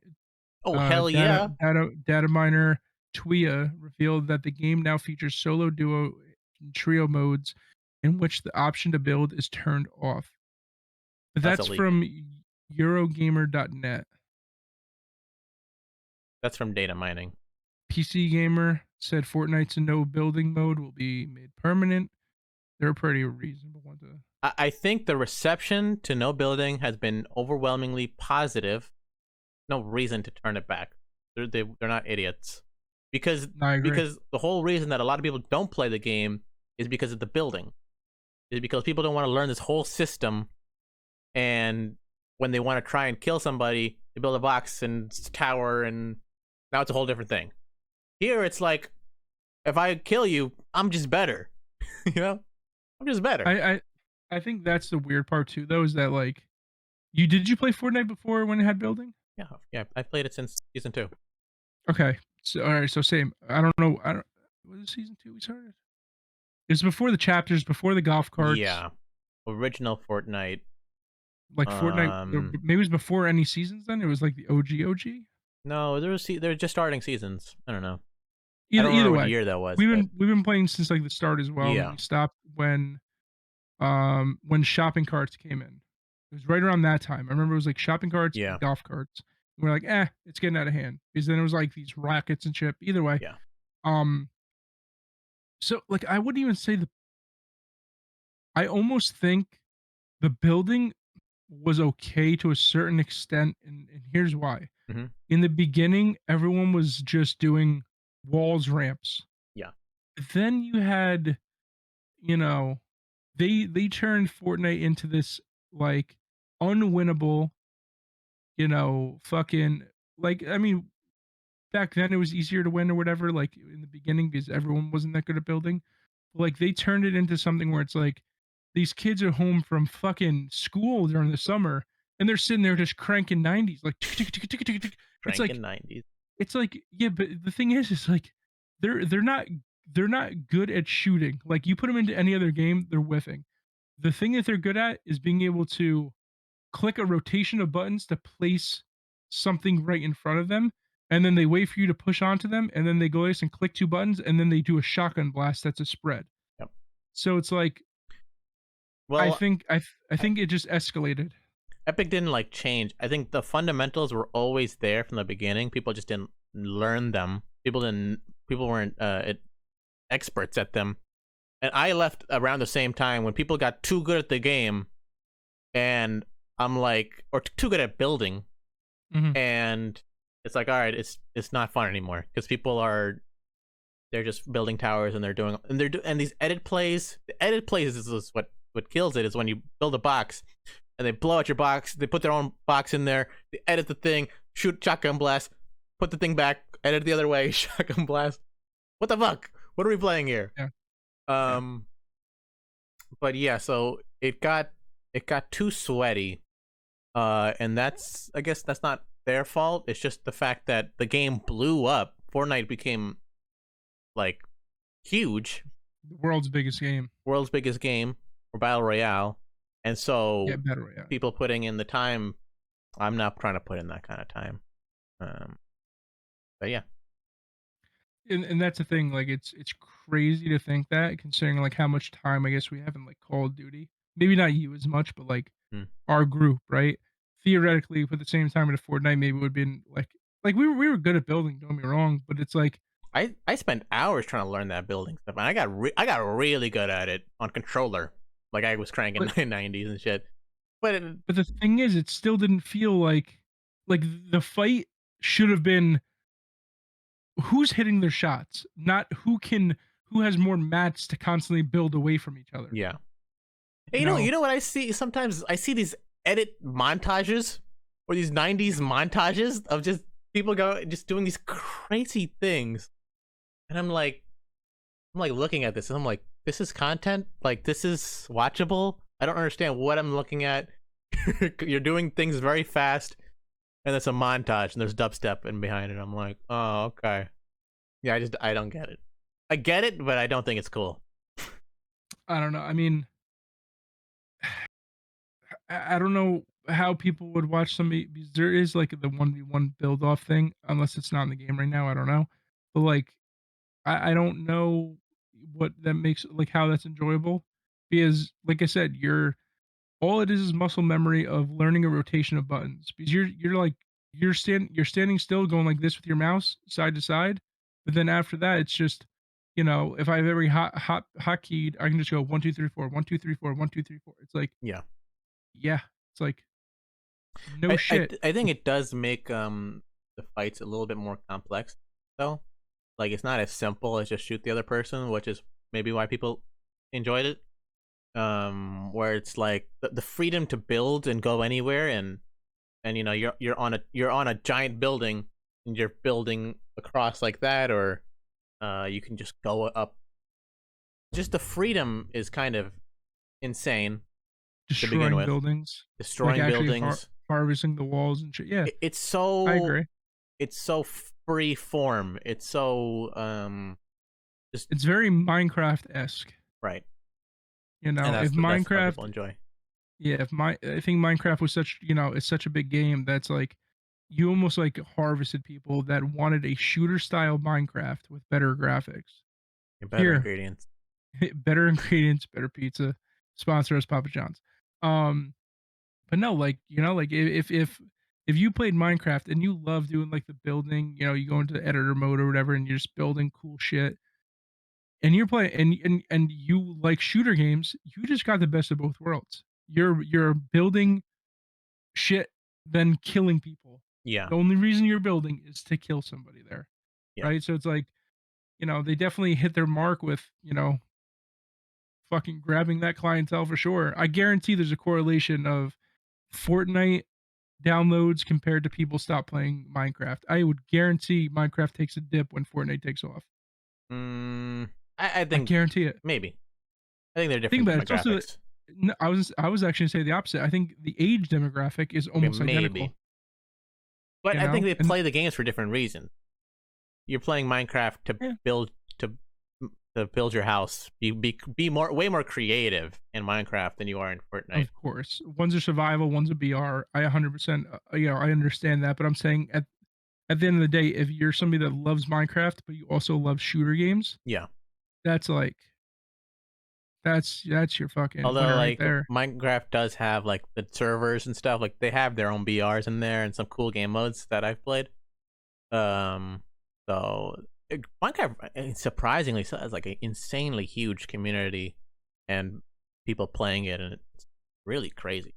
It That game always is so will. popular, and it always It will. always Game will. made originally by one guy who went Really? off. You don't know the story of Notch? The guy's name was Notch, or at least it was his code name. And then it was one guy who made the original game, and then he got a team. Mojang became a thing. Um, so he became super duper rich off that game, and he bought like a mansion. He like outbid like some insane celebrity, and is now just living off of it. And he just doesn't make games anymore. He just retired right after making Minecraft, and gave So it up to Mojang. he gets He like probably gets royalties and whatever. well, is Mojang the company that he founded or sold to? He founded it, pretty sure. Wow. So originally one dude. That's impressive. Yeah. You know what's crazy? If somebody was to ask that in like a trivia, what's a game that you would have guessed was built by one person? Minecraft would have been my guess. You think about it, Yeah. everything's a one by one block, and you can Right. see that it's a one by one block. It's almost like the guy, like what you know. Well, just it's a lot of having fun. AI. It's a lot of AI generated. Like everything is randomly generated, so it's just a ton of coding that goes into that, and making sure everything looks cohesive. Like the game Right, at but that's alpha was very very simple. Not as there were like only a few biomes. did you play during alpha? Yes, and Really? yeah, I You're played it fucking very old. early.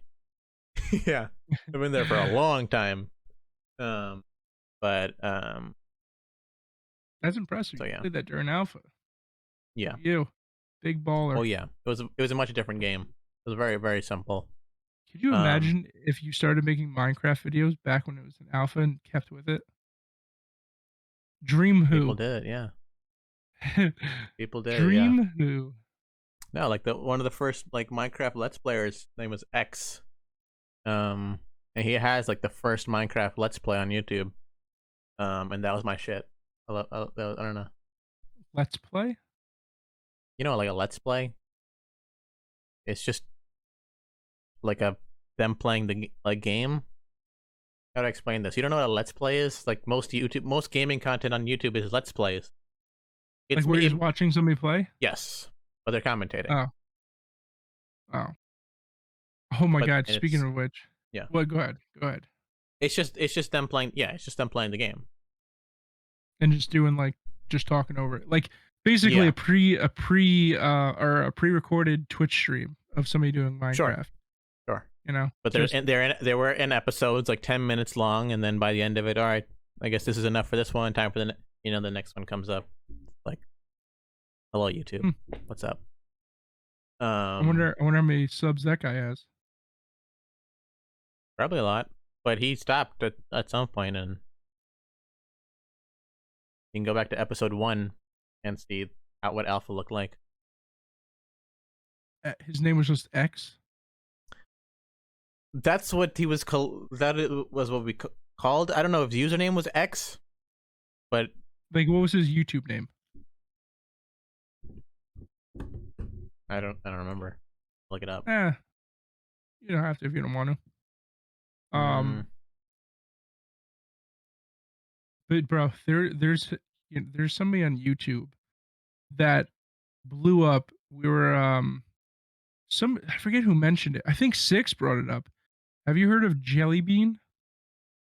Maybe Some like younger girl who makes Minecraft short. Like, I think all she does is YouTube Shorts. Jelly Bean. Yeah, somebody sent a video. Yeah, just type in Jelly Bean Minecraft. I think her name is Jelly Bean. Let me see. I'm sorry, and because I know this is like X is David Angel 64. This is 11 years ago. What was it? David Angel 64. It's called X's Adventure in Minecraft. That's why I remember it as X. Wait, were you like sub to him? Nope. I just looked up X Minecraft Let's Play. You know what's crazy? He's still posting. Really? Yeah, 2 weeks ago. League of Legends. Look at that. Sort by oldest.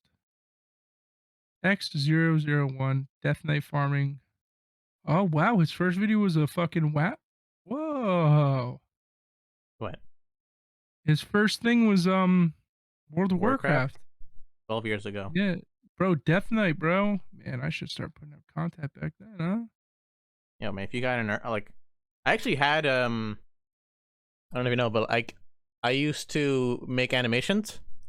Wait, what number did you say for the Fortnite thing? Fortnite? Or not Fortnite, Minecraft? X0 what? 001? That's Death Knight Farming. It's X's Adventure in Minecraft -001 - Shelter from the Black of Night. Was it 11 years ago? 11 years ago. Okay, let's see. I want to find this real quick. So I'm seeing like X032, 33, 33, 34. Oh, X098. Okay. This man X098. titled this video very weird. X's Adventure in Minecraft. This is alpha? This is alpha. You can see Minecraft alpha on the top left. It hasn't changed. Yeah, actually hasn't changed that much. Not much at all. But there was no XP, there was no RPG systems, there was no end game. But as far as like the crafting, the style, right? I guess it was such a successful alpha that they didn't need to change. Which brings me to the next thing. Actually, what else did you want to touch on with the Minecraft thing? Was there something else I you're was saying? gonna say something. But I forgot. I don't know if it was on Minecraft or. Oh, I used to have like back in the old days of YouTube. I was like, how long has YouTube been around? I was in like middle school or some shit, maybe even before that, and I had a YouTube channel, and I made animation. And there was this program called Pivot. What's the name of it? I'm looking it up right now. Is it still posted? Okay, it's not there anymore because I think I deleted it. I had 2 accounts actually, so I also did. I think I deleted both. See, I regret deleting them because then I can't like you know, Go back and look. I think I might have been like self-conscious or something like that. Wasn't very like supported on it. Yeah, I don't know why I deleted them, and I think about it a lot.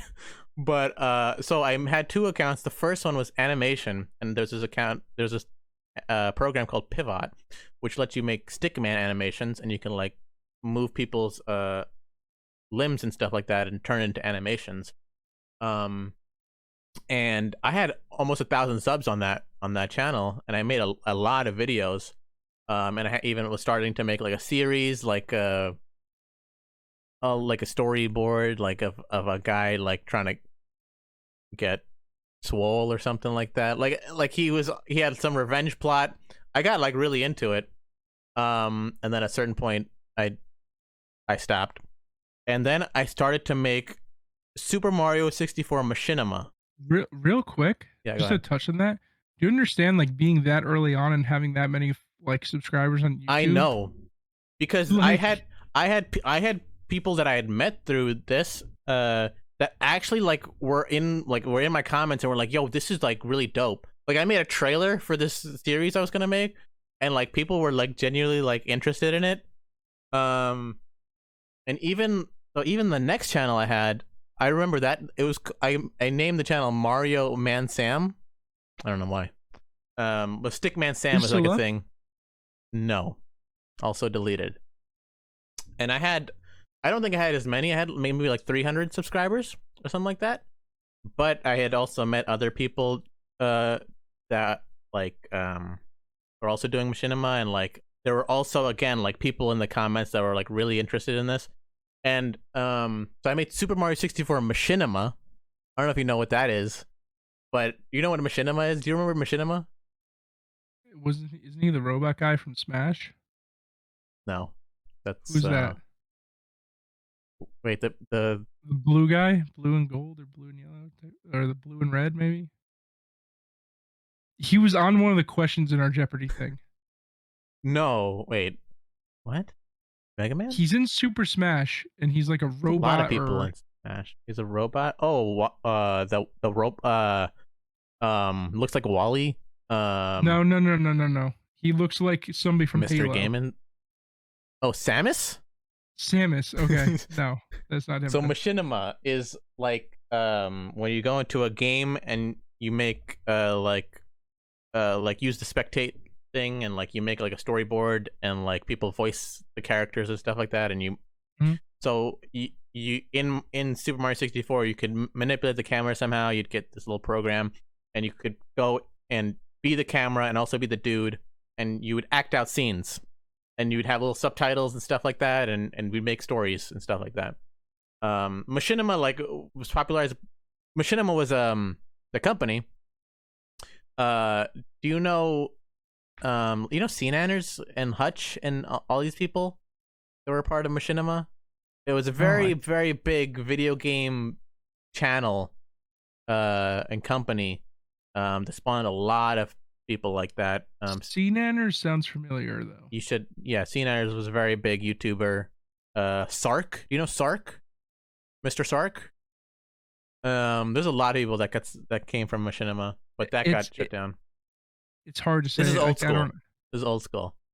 I mean, fucking PewDiePie is basically old school at this point, bro. PewDiePie is very old school, but it's like the Let's Plays and stuff like that. He very popular. He popularized Let's Plays and what was I saying? So yeah, I made Machinima. I used to do this kind of stuff, and I made lots of different videos for that, and I had people who were interested. 1,000 for this. I don't know which one I had. For one of them I had 1,000. One of them had around 300. Either way, and I was like 13. I was like 13, 14 or something like that. I don't remember. And I even made. So back in the day, you had annotations for YouTube, and you could put up like this box on the screen, and you could type words in it, and you can even link it to stuff. So I made an interactive video thing of the Super Mario 64 mansion, or like that starting level, if you remember, where you could click to different spots and it would bring you into the place. And I made this kind of little thing, and people were really interested. Like I got a lot of views on it. It was people were really interested. I made like an annotation box where people could go in themselves and make their own annotations and write whatever they want on this board, and it would be viewable to the public and stuff like that. So a lot of people were there too. But would it lead to like a website? No, it would lead to in the YouTube itself. So the YouTube video would you click the annotation, it would lead to another YouTube video that brought you into the room. And then there was like you could go left or you could go right. It was like interactive. How the fuck did you do that? Back in the day, YouTube had this feature. I think they took it off for some reason. Well, probably when YouTube really started to take off, that's way too much for the servers to handle. Yeah. But back in the day, you could do this. Crazy. I don't know if I could show you somehow. I'm pretty sure annotations don't work, but if someone went through the history of YouTube, I think it was like a self-conscious. I think I might have. See, this is like maybe going into middle school. Became self-conscious. Yeah, like what will people think of me doing this? Something like that. That fucking sucks. It was definitely like I was probably like hitting puberty or something like that. It was like, were you voicing over or doing text? Text. I was doing text. Okay. With what, yeah, like, music in the background. Yeah, or something like that. That's pretty impressive. That's early on shit that like. Look at. Just imagine if you stuck with it. Right, that's what I'm saying. Yeah, it's crazy. That is crazy. We actually have old YouTube shit that's still up. Yeah. Did Kenny ever show it to you? I don't know. I don't think so. Let me see. I think it's still up. Maybe I misquoted. I think this is what his account was. I do wish I had kept it up, just for the memories. So, I agree. That would be sick to post in the like. That'd be awesome to post into like in the future. Like, yeah, this is how long I've been doing this shit. But yeah, I have my cousin has a YouTube channel from back in the day that bro, we have a coning video. We actually I shit you What's not, coning? Arcade. You know what coning is? When you go through like a McDonald's drive-through and you take the cone, you stick it to your forehead, or you take the cone, and you grab it from the top or whatever. So we started this form of coning. I'm not even fucking kidding you. And it fucking blew up on YouTube. Not our video. Our video, like, it did better than I guess the rest of the ones that are posted. Yeah. But I'm not even like I said, I'm not even kidding. It's fucking insane that we were like the first people to put this out, and then it actually became a thing. So we had my cousin hiding around the corner when we ordered ice cream cone, and then when someone was getting ready to reach out the window, he ran past and stole the ice cream cone and took off. And it was just like a short, like it's a 44-second video, but it's something that was just entertaining back in the day. Are you gonna show it on the pod? I don't know. I think I gotta wait for Kenny to be here. Okay. And because that's like, reminiscing. But like speaking. Oh, go ahead. No, I was saying no, but like shit like this, like it's still posted. Like it's yeah. Kenny has one too. I just don't know where it is because he has like videos from when we were younger of us doing like pranks on people, fucking jackass shit. Fuck, a whole jackass shit was a big one, bro. Like we actually like some people got hurt.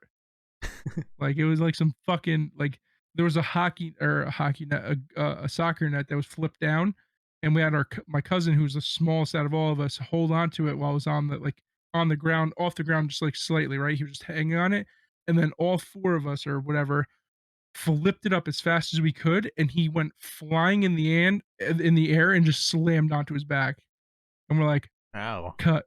Yeah, it was like fuck, like we're just like doing like stupid shit. Holy Like shit.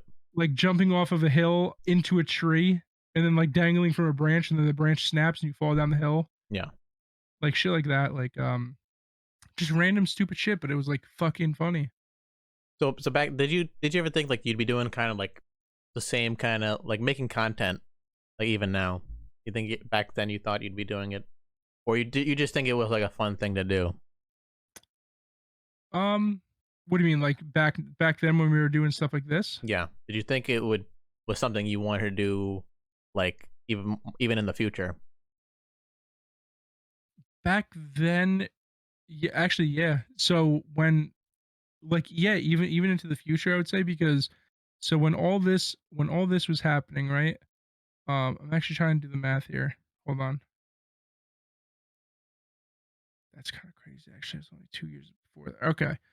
So when all this was like going on, all this like YouTube stuff, like I'm looking at my cousin's channel.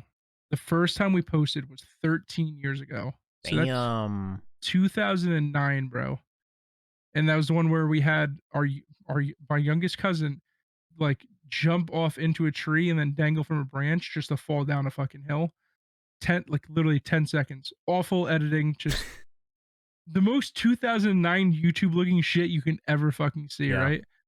So like I said, Kenny had a camera, I had a camera. We're recording these stunts, like taking our skateboard, going down a massive slide in the park, having no business doing that. Just doing a whole bunch of like crazy stunts. This is when Jackass was really big. It's like back in like 2010, shit like that. So it was yeah, it was definitely always something we wanted to do. I think honestly what kind of changed as time went on was like um you get like you grow up and you get money, but you never lose that passion for what your younger self always wanted. Like Yeah. whether that was like having your own gaming setup or whatever, and not sharing or whatever, whatever it is. So yeah, I feel Yeah. like I've always definitely had an interest for this shit. I mean, 2009, that's a long fucking time ago. What about you Um. though?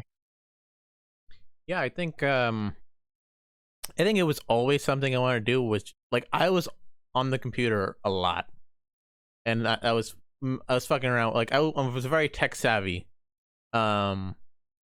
And yeah, I think it was always something I wanted to do was make stuff on the internet. I guess make whatever it was, because like I did animation. I did like that machinima or whatever, and or now it's like a different kind of content. But it's still video content. Um, but I think it wasn't exactly encouraged in my house. Um, Right. Mostly discouraged, and it's like you gotta do something real. Is Yeah. was the thing, and so I think a lot of that got to me. Um, I think that's any kid though. A lot a yeah, lot of yeah, kids like I think what you're saying is going to resonate with a lot of people. Like no parent when we were growing up saw this as like, "Oh, that's a successful future." yeah, And now I'll tell my parents like, "Oh, like a few years ago, or like let's say 4 years ago when Fortnite was really big, Ninja's number one streamer." I was like, "Oh yeah, this streamer Ninja, he technically made over $1 million per week because he signed a contract with Mixer and Mixer closed before the first year. So they had to pay out the remainder of his contract and he made over $1 million per week just on that. But then also his subscriptions, he was averaging 250K a month. And then donos, probably another 200K. yeah, And then he was sponsored by Red Bull, probably paying him 500K a month. So I was like, yeah, I was like, video games pay off when like, don't get me wrong, that's a rare case, but bro, think about it. Probably around the same timeline, if not, I was like 2009. That was probably before Ninja was even doing that shit. yeah, Just imagine, sticking with YouTube back then. yeah. I mean, I think my mom didn't really understand. Never, still to this day, does not understand the internet. She's a boomer, and so even now, like she doesn't like I try and explain it, but it just doesn't. It's still she still has the connotation that video games are like a waste of time. That's kind of, and It's a generational thing. it's a generational thing. This was this was the this is what people thought back in the day, that if you shouldn't be investing in this. It's a waste of time, and no matter what I would show them, it didn't matter. And that's You, being serious, do you think your heritage has anything to do with it as well? like the mm, Are your parent or your is your mother from overseas? Like, are you a yes, she's firstborn? from no. Well, I was born here. She's from Pakistan. Okay, so you were first gen. Yeah, So like because like one of my friends, like he's the first gen. His mother's from Italy. His father's from Italy, and like nothing to do with video games, but that household, same type of deal. You know what I mean? It's like yeah, if it's not if it's not something that's traditional, yeah. in the sense of like work, relationship status, or having a family and kids by X amount of years, whatever, it's like really frowned upon. And it's like, and I think it has a lot to do with like, because like I don't know. I feel like there's like a lot of households now that like the people that are like born in America lived in America multiple generations. Like that type of stuff didn't really show as much. Like obviously, I mean, if we were posting shit back in 2009, like we didn't have money to go out buy camera equipment and shit like that and recording stuff and Mhm. whatever. But well, maybe we did because it wasn't like the best quality shit. But like my point is like I just wondered if do you think it had anything to do with that? I Like think I they think didn't come to this country for you to play right, video games. right. I think that's exactly correct. Right. Um, and yeah, like doing the traditional things. What she wanted me to do is, and if I wasn't doing that kind of stuff, like okay, I didn't do great in school, which is the only thing that she cared about. But what I wanted to do, which was all this content stuff, was maybe didn't at that time. Like I guess at that time we didn't know how big YouTube would get.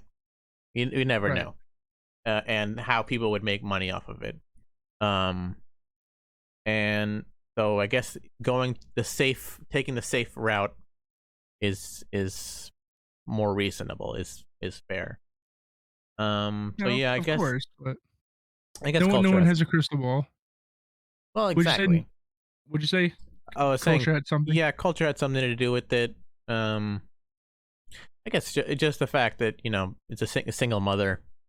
She worries That's fair. about my future, Of course. or Of and course. her kid's future. So, like again, it's like you don't. At that point, I was more informed on what the internet is than she was. She disregarded it. But that's the thing though, people weren't doing career YouTube back then. Right, You right. know? So back then it was just an outlet to express yourself, maybe meet new people, whatever. But even back then, technically, our parents were right. Theoretically, video games were a waste of time. Posting this stuff is a waste of time because we didn't even know that this is what the gaming community would have been at because like Well, I said, this is we didn't know the extent, but we definitely knew where it was going. right. I I mean, yes, I can it's agree. been fucking YouTube came out in 2000 what? 1? No. Is it I don't know. 2001? I don't know. But it's been freaking at least 15 years. I mean, at this point I mean the it's a little things are different now because of how mainstream YouTube is. And like Right. back then it was a very niche thing. Um and gaming was niche. Gaming is mainstream now. Like this is like things are different. But yeah, I get what you mean. Like back then you couldn't really know. But again, at that point I was still a kid. I was still a teenager. And I'm sure a lot of people were just kids experimenting with this kind of stuff. Um I don't blame her. I mean, yeah. It is what it is. Right, right. That's what I'm saying. Like at the end of the day, is what it is, and now you still have the opportunity to do it Yeah. now. Like it's not like you know. I think if I'm not mistaken, I think Tim the Tatman started streaming around our age. He was in his mid 20s. Yeah. Just to put that into perspective for you, like I know it was a different time on Twitch Mhm. where it was like There wasn't millions or over a million people streaming, but at the same time, people it's not like just because now I'm 20 whatever like whatever your age may be. I forget off the top of my head. 25. You're 25. Okay, I just turned 26. So like just because that's our age doesn't mean like it's like only the younger kids are popping off now. It's like no, it's Yeah. if you think about it, I've always said this too. Like the reason why I personally think Tim the Tatman and Nick Merckx, Dr. Disrespect are more successful than Ninja. And hear me out. I know it sounds crazy because money wise, Ninja's definitely richer than them.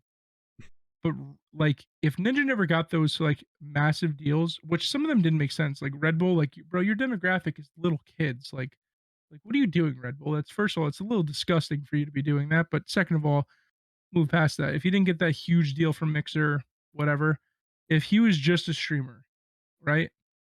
Without like crazy sponsorships, Tim the Tatman's making more money than Ninja then. Tim the Tatman's audience has fucking jobs. They have money where they can throw at him. Mm-hmm. Ninja's audience, they need to ask mommy and daddy, can I send this guy $25 to gift him 5 subs? And then they go, why the fuck would you do that? You know? Yeah. The demographic thing for certain people's streams is kind of it's kind of interesting. Like Yeah. I think it's also a legacy thing too, and like a reputation kind of thing. Like again, like Ninja's probably okay dude to hang out with, but right. I think his reputation has I mean I think he's a controversial figure at this point, whether you like him or you hate him. Whereas I guess Tim the Tatman, Dr. Disrespect, the reputations, it's a little untainted by controversy. Well, actually, never mind. I was gonna say, I was like, you want to fact check that one? I was yeah, like, but Dr. Disrespect's the man. Like, come on. Yeah, well, that's like the worst one to say. There's no controversy. No, yeah, there's definitely controversy, but like Tim, Nick, Cloakzy, whatever. Oh, I'm sure there's controversy around the board, but right, but not as obvious as fucking Dr. Disrespect. I mean, he's obvious, like, yeah, when somebody says like controversy streaming. Well, but I think a lot of people still take Dr. Disrespect's die, like Twitch banning him, for unknown reasons. Even still, I don't think anybody. Think it's unknown. What's the reason then? Because his cameraman followed him into a bathroom, which is illegal. You can't be filming, especially live streaming, inside of a men's bathroom. That was the recent ban? That was the reason? I'm pretty sure that was the reason that he got banned. Okay. I don't know. I mean, listen, I could be wrong. It could have been something that he did, and maybe we'll never find out. But if I had to guess what the reason was, well, Dr. Disrespect sued Twitch, and they settled. So really? Yes, Twitch settled, and he got a lot of money from that. So I don't know. At the same time, like I know I stream on Twitch and all. Like I said, I'm just using Twitch to grow on other social medias. If you enjoy my content, it should be the opposite. It should be the opposite. No. I'm using generic social medias like Instagram, Twitter, TikTok, shit like that to grow my Twitch. Right. I shouldn't say other social medias. I'm using Twitch to grow my YouTube to hopefully be able to make that transfer one day.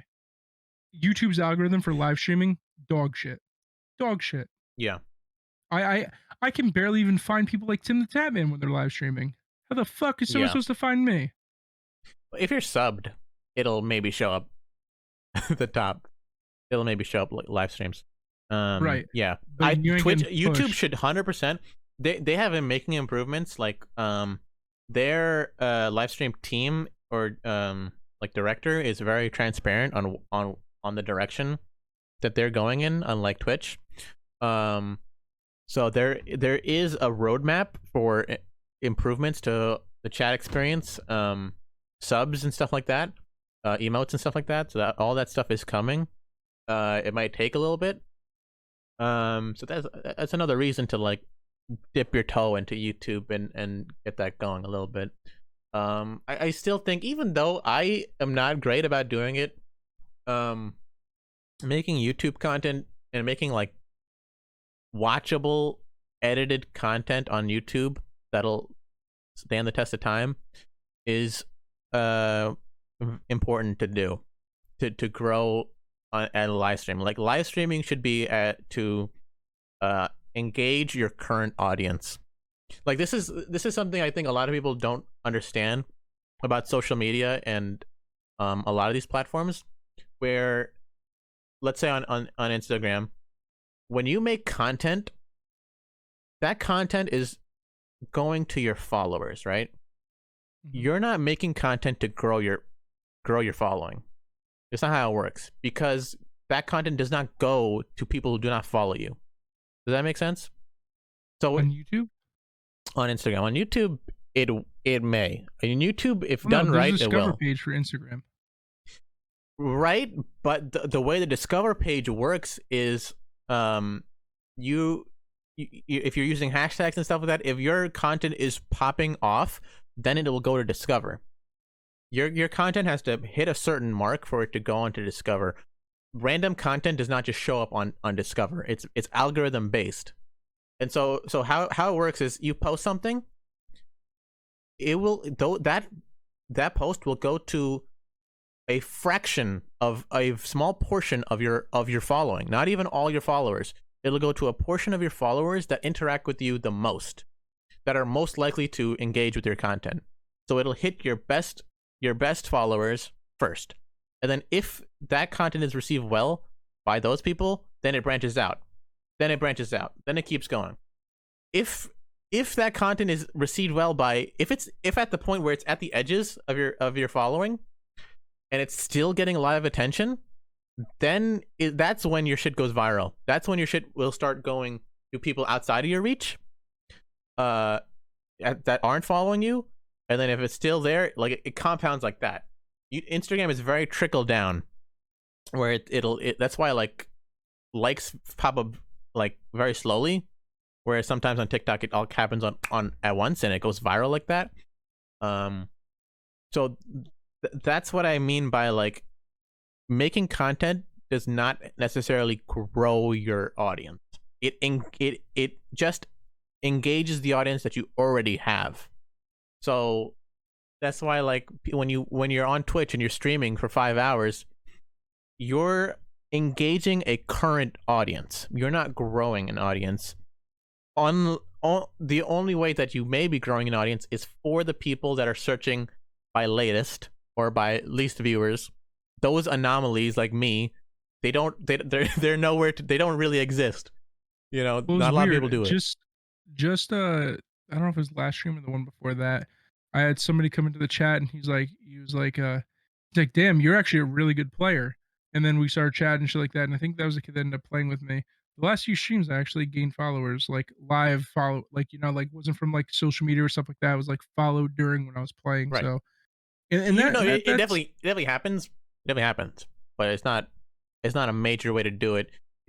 That'll happen if you have viewers, because then you'll right. show up higher on follower lists or on the category. Plus, people, if people see you with a lot, like 10 viewers, say, that gives you some sort of credibility as to it's going to be, you know, a good or bad time. So it definitely Like how many happens. well, I think when all this happened too was during like when I was at like a decent average viewer. Like I think I hit double digits. If not, I was like close. So it wasn't like I was like one or two people. Like I had like enough in there where like chat was moving and shit like that, Yeah. people talking. Let's see, within the last let's see the last week, right? Mm-hmm. Let's go the 4 days because the next one's March 22nd. I had 1, 2, 3, 4, 5, 6, 7 new followers Mm-hmm. within the last few days. I didn't even realize that. That's pretty crazy. And some of them are from Instagram, just from like DMing with people or whatever maybe, but Yeah. the other ones are actually like during the live stream. And I don't know about you, but getting a follower during live stream is like fucking nice feeling, man. That like sound effect going off Yeah. does something, you know? It gives you dopamine head. No, it gives me a fucking erection. Yeah. Yeah. But so like YouTube and TikTok do like a much better job at sending, like they have better algorithms and sending people that don't see your stuff. Do you know TikTok's? Huh? Do you know TikTok's algorithm? I mean, I don't know if anyone does, but it's I don't know it, but I can give you the basics of it, which is basically it's very similar to YouTube, which is if retention is high, then it gets pushed out to more people. The algorithm is very similar, but somehow TikTok is able to give people more reach. TikTok gives people more reach, and Instagram gives people more engagement. There's a lot more engagement on Instagram because there's options like and share and save. People do that a lot more on Instagram than they do on TikTok, where they basically just swipe through. Some people times they don't even like, but these videos are getting hundreds of thousands of views, but not as many likes or shares and stuff like that. So if a video has a high retention rate, then it'll get pushed out. Big one. Shares on Instagram is very big. Well, no, well, I'm sure on Instagram it's huge, on all but platforms, on TikTok, sure. Yeah, shares, saves, comments are hard because there's a lot of bots on Instagram. I think likes are pretty decent. If I had to guess, shares are always the biggest because that's basically telling TikTok or Instagram that, hey, I'm assuming that your algorithm is dog shit, and my friend who would find this funny, I'm gonna send it to him. So it's like that's the way I'm like trying to rationalize it. Is like I'm going on my way to make sure that my friend sees this because most likely your algorithm is not going to show this to him. Yeah, you know. Yeah. So then it kind of kicks something with TikTok, like fuck. No, definitely. Because see, this is why I do memes. This is why I do memes on Instagram, because they're very shareable and savable. Like videos, because you got to think, like when people are on Instagram and what they're used to seeing is photos, and to watch a video is first they have to have some reason to watch your video.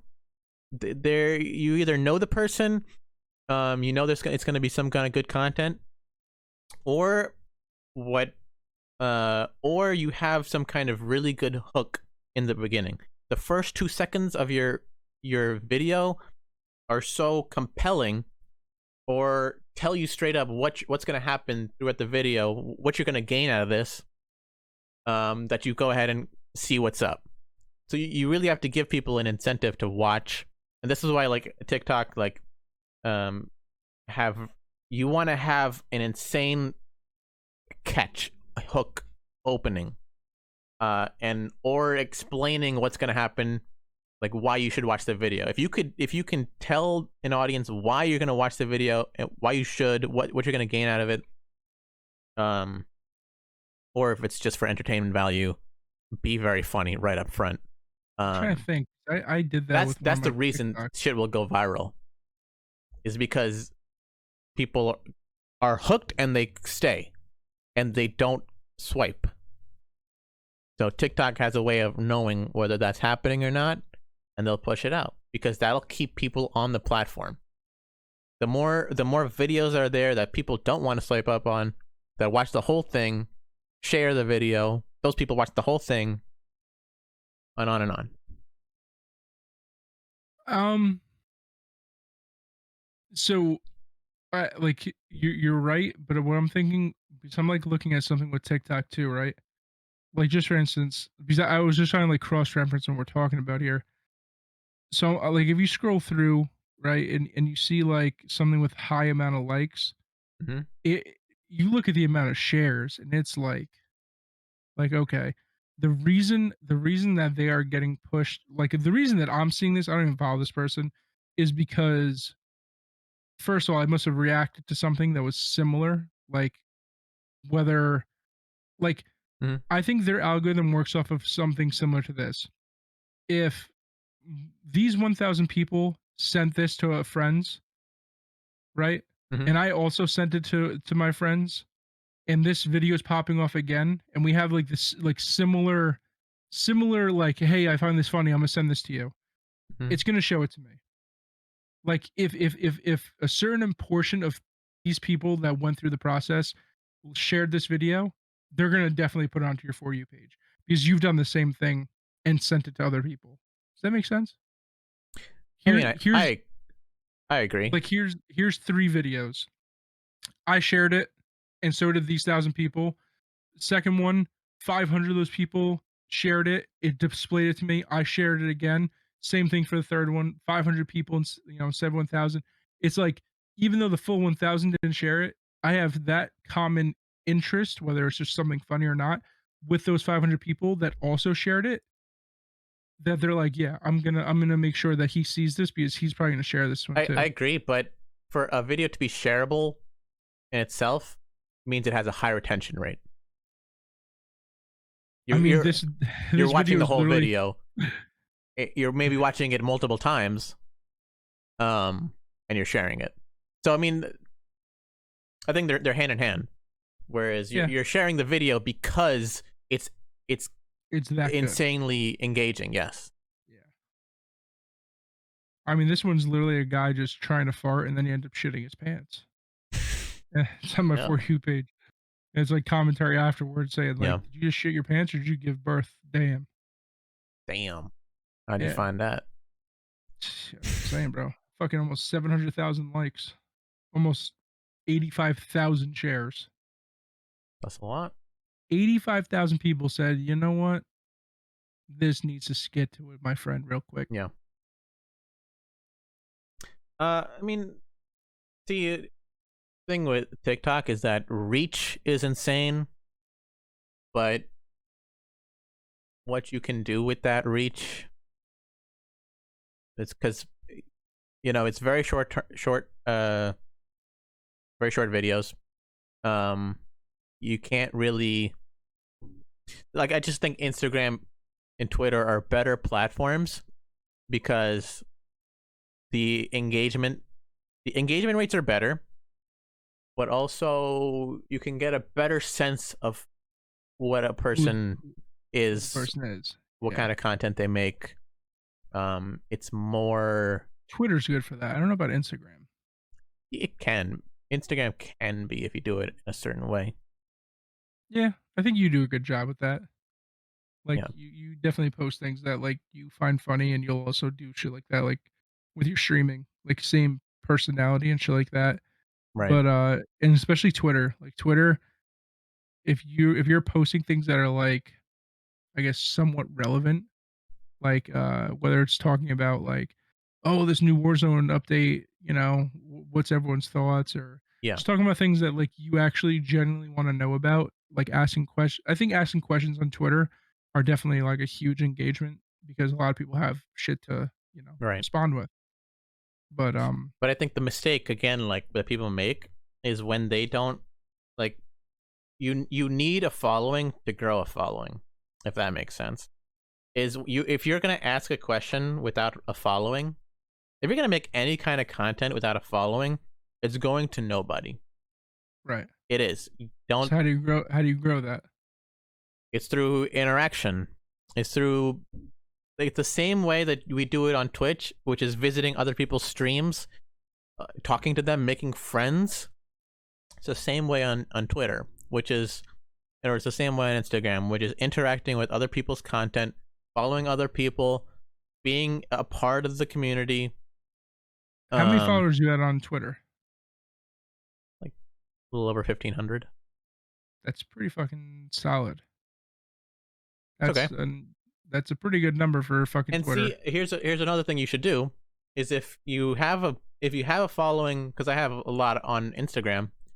If you have a following already on one platform, what I do a lot is I go through my followers and I'll follow them on different platforms, and so I'll have crossover. I'll have a lot of crossover with my followings, because first of all, these people already know me from Instagram, so I have, as a plus.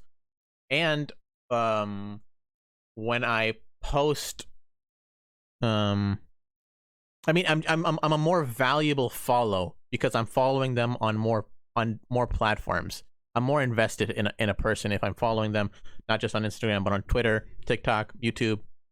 I like to do that, is follow them on everything, and have as much cross pollination as possible.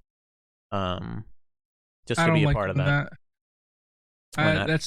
That's the one thing. Like, I will follow people's Instagrams, and I'll interact with them and shit like that. Like, but I don't. Here's the thing. It's gonna sound weird. I don't just follow people on every social media because, like, it's almost like a follow for follow thing, which I don't agree is a good way of growing, because it doesn't, like, at the end of the day, you could have like a shit ton of followers, but if you're lacking in the live part, it's because they followed you because you followed them. So it's not the same. It's like, Okay, but here's my thing on that is to if you follow somebody and they don't follow you back, they are getting your attention and you're not getting anything in return. Do you know what I'm saying? Is that's a that's follow not why you should follow a somebody. follow is the beginning of an interaction. Is the beginning of engagement. Is the beginning of a connection. It's not the end goal. Following is not the end goal. It is the beginning. You need it as a foundation, because if that person is not seeing your content or seeing you at all, then it's not worth having, because having that link, only one part of that link is there. So Here's the thing. But that's the thing. If you can have a successful TikTok, I'll limit it just to one, right? Because, like, it would be nice to have TikTok and Instagram, or Twitter and Instagram, whatever. Mhm. I mean, I usually Instagram and Twitter is my two. Right. So mine's like, I would like to grow even more the TikTok and the Instagram. TikTok, just because it seems like they don't give a fuck who they let blow up.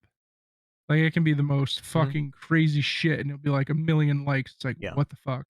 So either way, so I don't think it matters for TikTok in specific. TikTok is just a different fucking animal with this shit. If you can grow on TikTok, you could literally have zero. You can follow absolutely nobody on Twitch and be doing just fine. On Twitch or on TikTok? On Twitch. Like, there's no reason to You follow can them on be other social following medias. 0 people on Twitch. Yeah.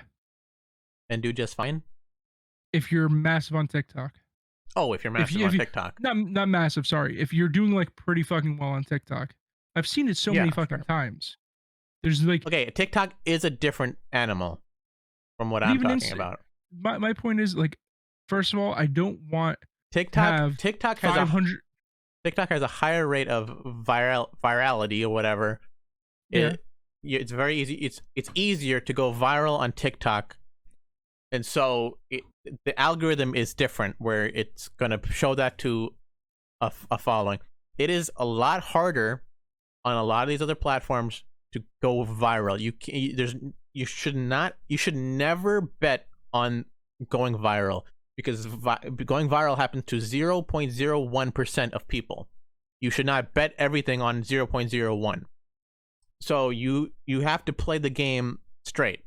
You got to play it, the slow, organic way, which is, doing it my way, which is interacting with the community, being a part of a community. Like the Here's thing is, thing. Go ahead. How many people? Be honest. How many people are you following on Twitch? Would you say? A lot. I don't actually know. They don't show the numbers that often, but I could look it up. Probably a couple hundred. Probably a couple hundred. That's a lot. That's a Yeah. lot of people. 100%. Yeah, that's my thing is there's no need to do that because you're never going to have time to engage with all those people. Yeah, they might go live at different doesn't times matter. playing different games. But, How do I look but at this? They don't tell you a number. Oh. Which is weird. They're like the only like platform that doesn't show. Like, Yeah. or no, But- YouTube but- doesn't show how many you're subscribed to. Really? I don't think they show how many channels you're subscribed to. They just show the channels that you are subscribed to. They don't show like Look, I'm just 250. playing. I'm just playing the game. How the game wants to be played. But Okay, so the game doesn't want to get played that way. yes, it does. No. The game wants you to be on the platform, engaging with people.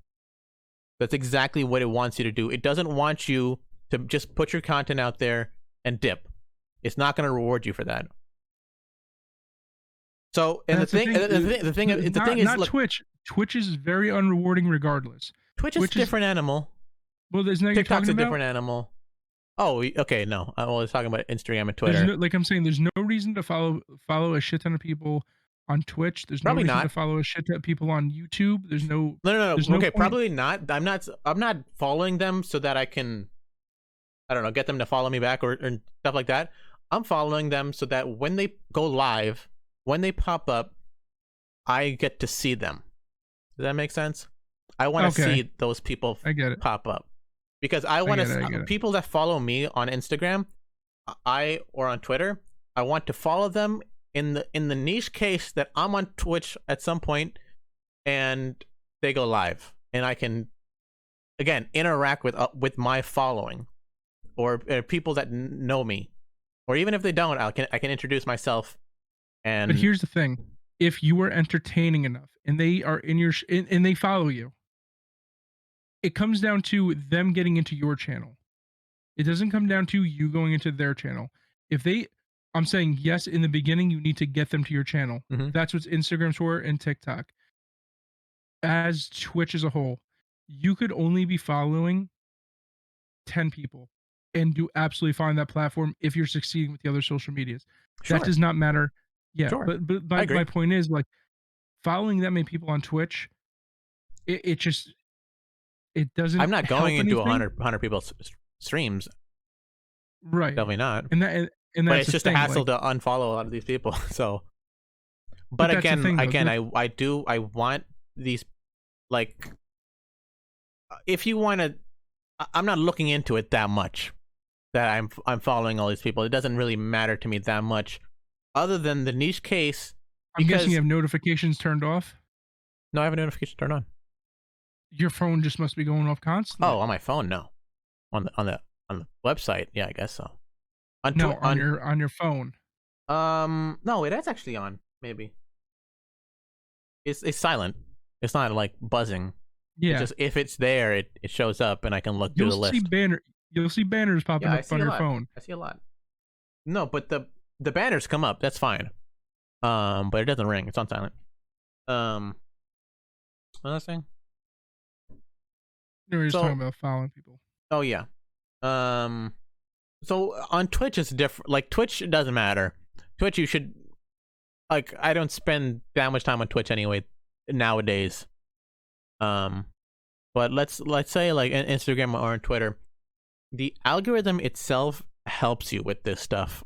So if I follow a lot of people on Instagram, but I only see the same couple, 10, 30, maybe less than 100 people. A Couple hundred people. I don't know. I don't really know the number. But because the people that interact with me the most and that I interact with the most are shown at the top. I don't have the time to scroll through every single post. You know, nobody does that. They see the top and I scroll down. So the algorithm itself helps me with that. So it's not like I'm getting bombarded with randoms. I'm not. I'm getting bombarded with the people that I want to see, and the algorithm knows how to give it to me. So no one knows how to give it to you, huh? it knows how to give it to me. I don't know. It's a number. Look, my way is better than the people that I see all the time who have 50 followers and are following 50 people. That is not gonna work in today's in the way it works, because you're not engaging with enough people. There's just nobody goes through latest. Nobody. I go through latest sometimes. What do you mean latest? Like Instagram? Like you're using hashtags to get your stuff out there, right? That's how most people will put on a hashtag so that they show up in different. If people are searching a certain thing, they'll show up with you. But I wonder if I even am doing hashtags. I mean, you should be doing hashtags. Very, very few.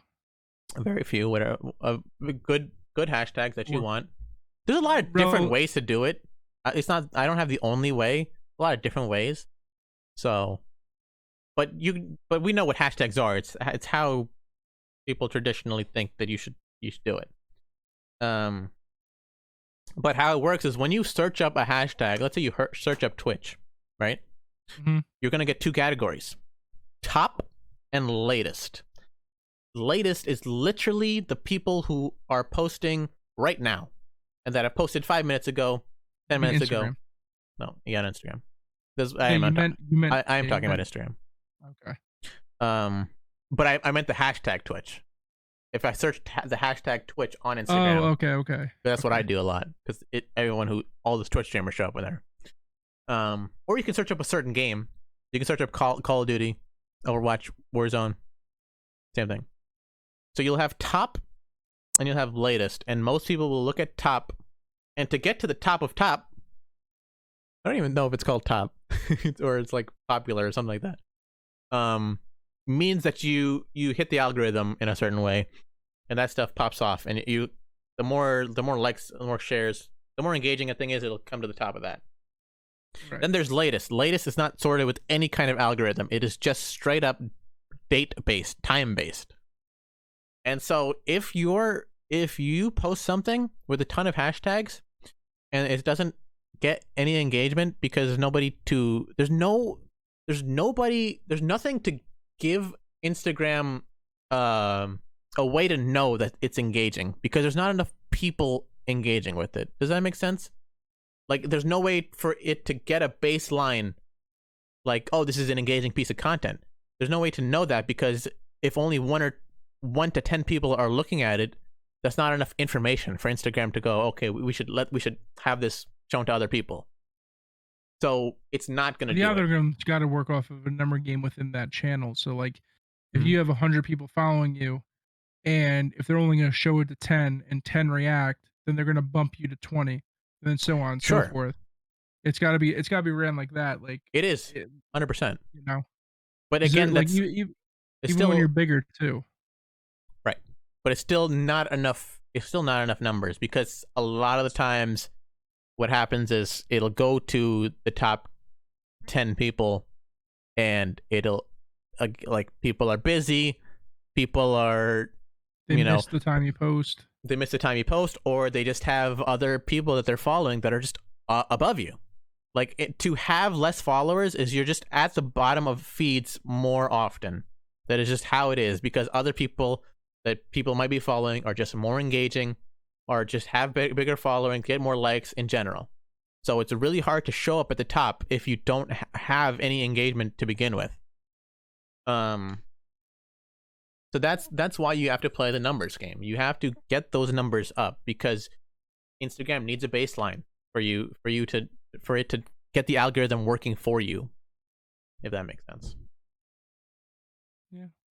Just engage so that they engage with your shit, so that you're getting pulled onto more people's pages. I get it. I think we're gonna have to do this into 2 separate videos, and it's just gonna be like me and you in the one podcast, and then like me, you, and Blakers for the one or something. Sure. How long has it been going? Almost 3 hours. Shit.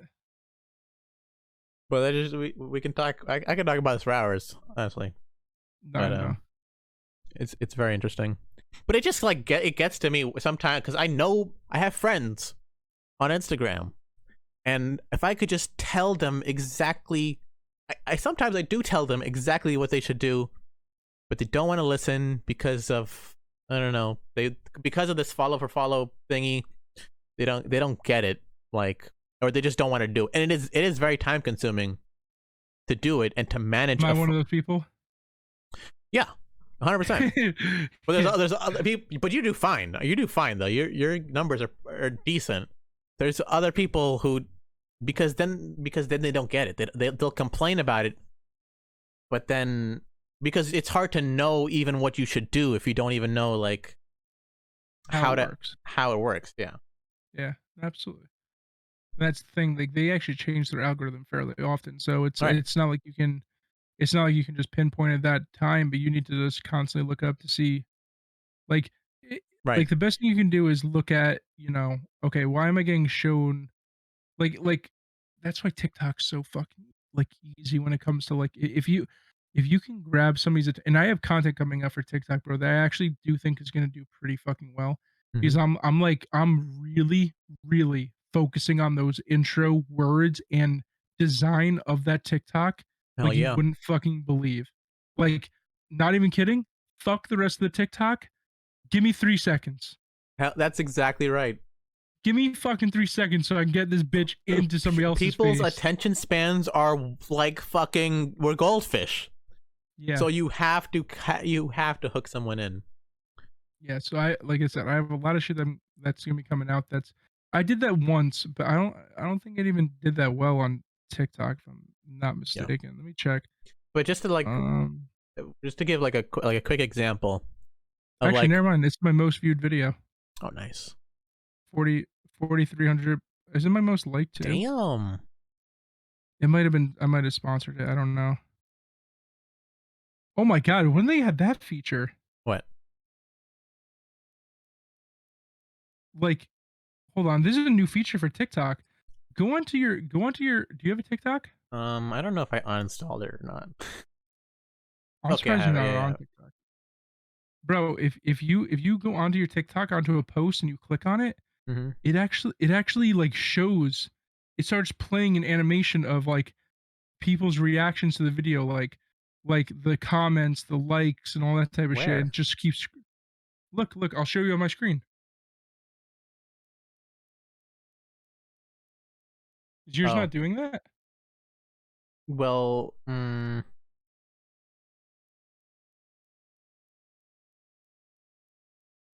no.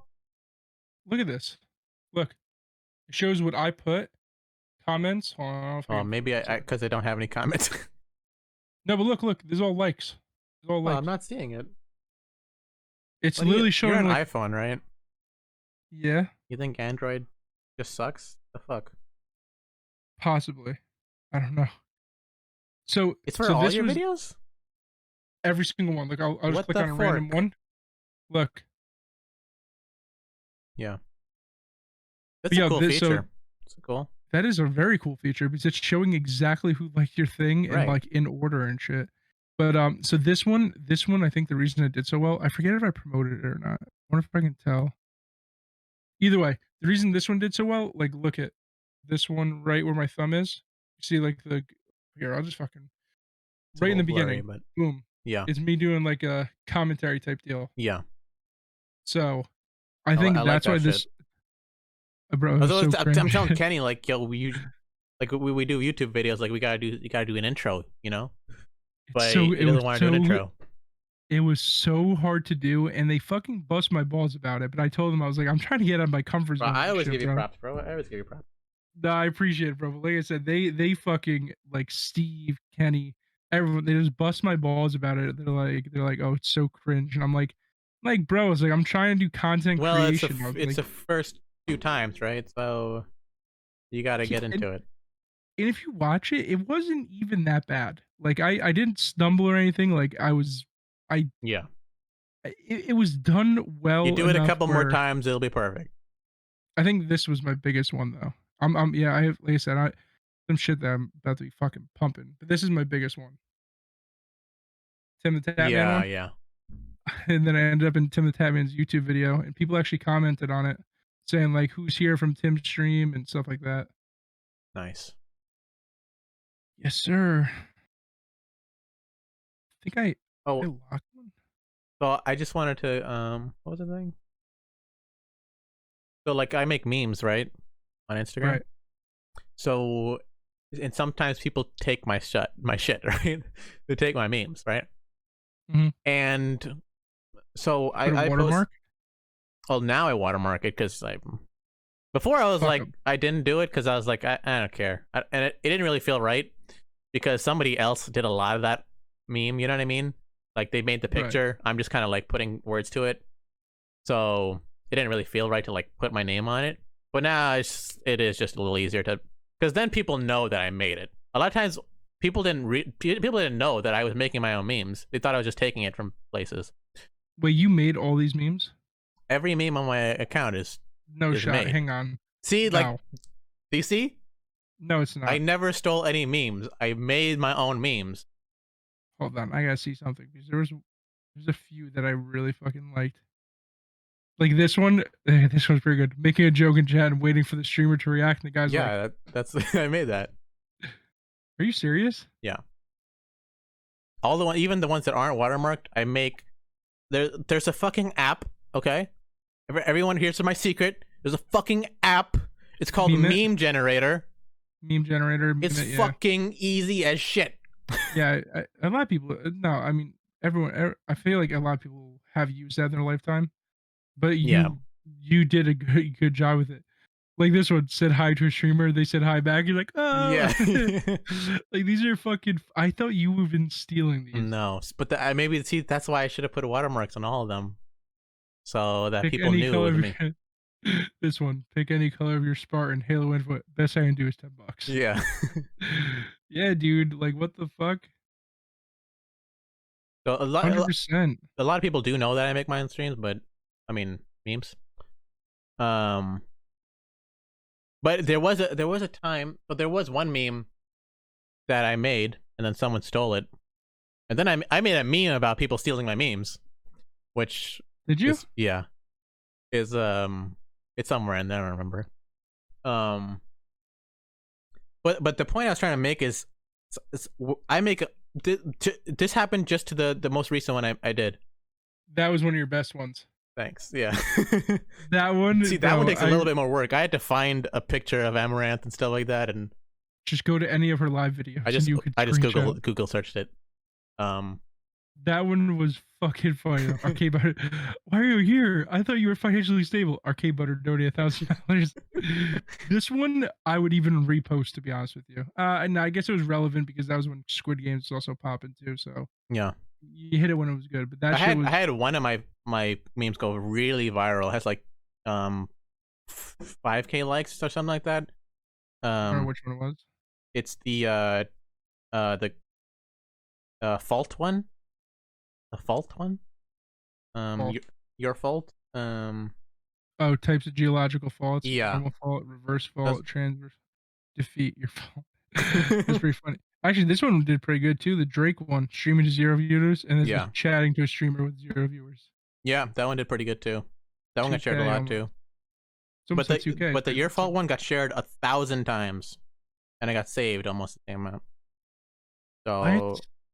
Yeah, that's crazy. People like that one, but it didn't put a fucking watermark.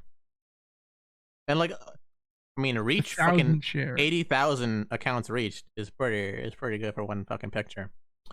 And a lot of these from the same time did pretty good.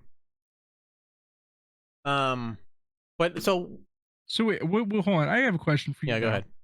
What is your goal with, your Instagram then? Are you like? Because I feel like you haven't been streaming as much recently. You have a lot of. You fucking hate the Overwatch people because they haven't released Overwatch 2. Jesus. But anyways, so your goal with your, Instagram is to grow for streaming, no? It's to grow in general, I guess. Like, cause my time has just been more split between Instagram, Twitter, YouTube, I got, work, other, this kind of stuff, podcast. So Plus streaming, like again, like but making a single post on Instagram is just so much more worth doing than streaming on Twitch. Isn't the goal for the Instagram to have a Twitch that people can go and hang out with you live? Yes, but it's not. Yes, and I do appreciate all the people that come to the Twitch. I have genuinely made like a lot of those, but I also the goal is to grow. But for what? To monetize? No. To monetize, sure, 100%. So, are like I'm going to. I should definitely be streaming more, but I should be doing a lot of stuff. I should be making YouTube videos. I should be making more content in general.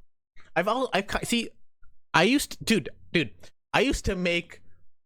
There was a time where I was putting out 5 pieces of content on Instagram every day. I went Super Saiyan.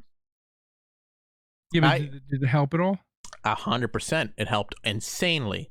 Because and people told me like, oh, you know, like Instagram posts have a certain shelf life.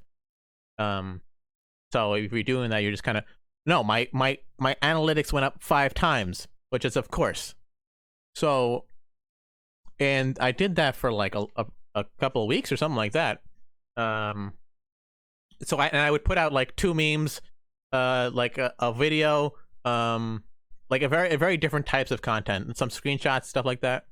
I went up 5 times, and I think I may have memed myself. I hit a writer's block with my memes. Even still now, like I feel like I've made all the jokes that I wanted to make, and now I have no more idea. And I'm really, it takes a lot to make. Like I have like 300 memes that I've made on my phone. No, 600 at this point. Wow. And but some aren't even posted. Some of them aren't posted. Some of them aren't good. I don't think are worth posting. So, but share one right now. That share show me in show me in the camera the picture and then just read it to me. Of which one? The one that's not posted that you don't think would be that good. Because you might just being too harsh to yourself. Well, maybe I am, but I haven't like made like a lot of this stuff was made a long time ago. See, now you're putting me. Now I gotta find.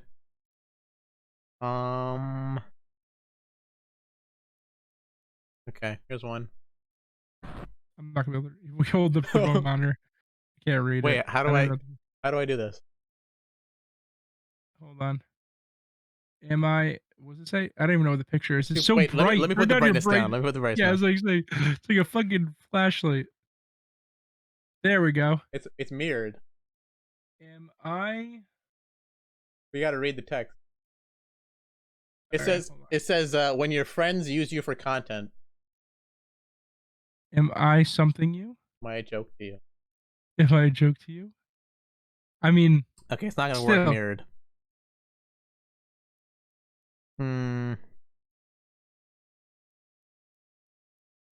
Even that is relatable. You have to realize, even if something you don't think is like a fucking belly buster laughing, it's like if something's relatable, like if Six saw that or Blaker saw that, right? Like obviously not being in the group. I made a meme for Six.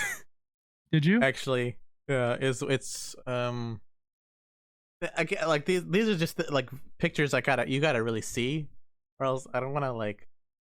But I did make some like for our group, but again with the relatable thing, like a lot of my content is like self-deprecating, and like it is very down to earth, and like that's what I'd at least try, and like with like as and acting like I'm a small streamer and stuff like that. I am a small streamer, but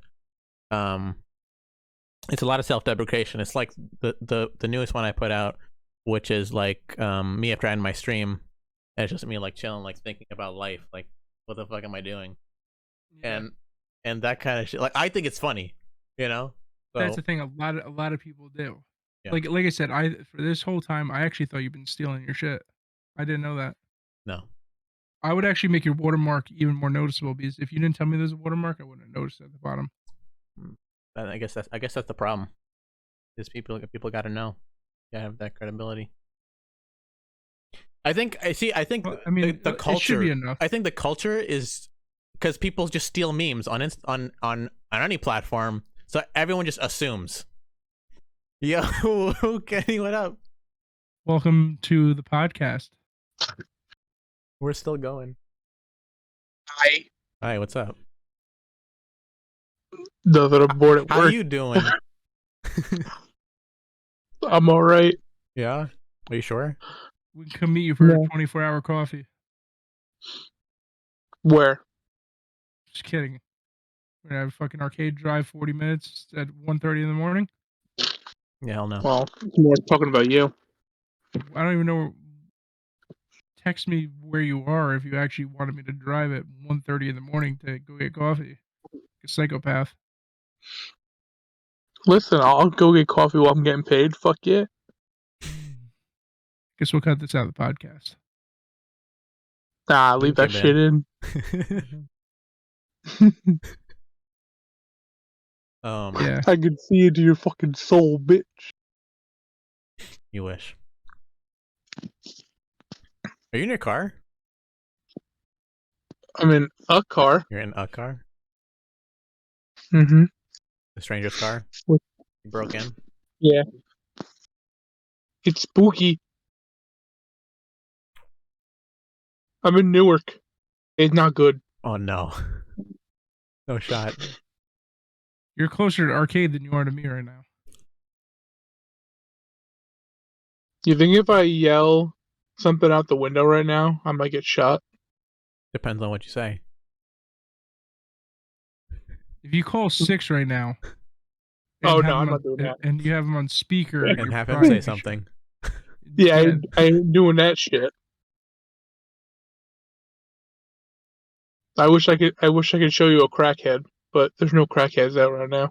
Too cold. Unfortunate. Yeah, it's too cold. Hey, it'd be good podcast material if I saw a crackhead right now. I'd be like, look at this shit. What is around you? I can't even I can't flip my Anything camera. interesting? Uh-oh. Just turn your camera with your hand. Oh wait. Ah! Oh. Yeah, we're Cars. so I'm at a PS lot right now. So just hiding. Who are you hiding from? So no people. They're scary out here.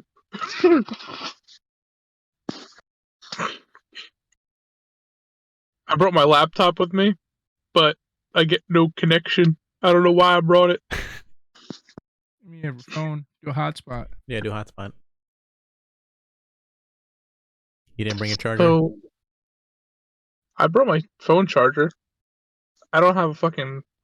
I'm in a car, so if my laptop dies, that's it.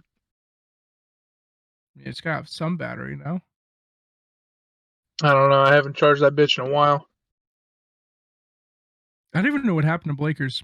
He was No idea. he was in here and then just disconnected and just never came back. We'll find out tomorrow. Yeah. I don't think I'm meeting you for coffee. It's 1:30 in the morning.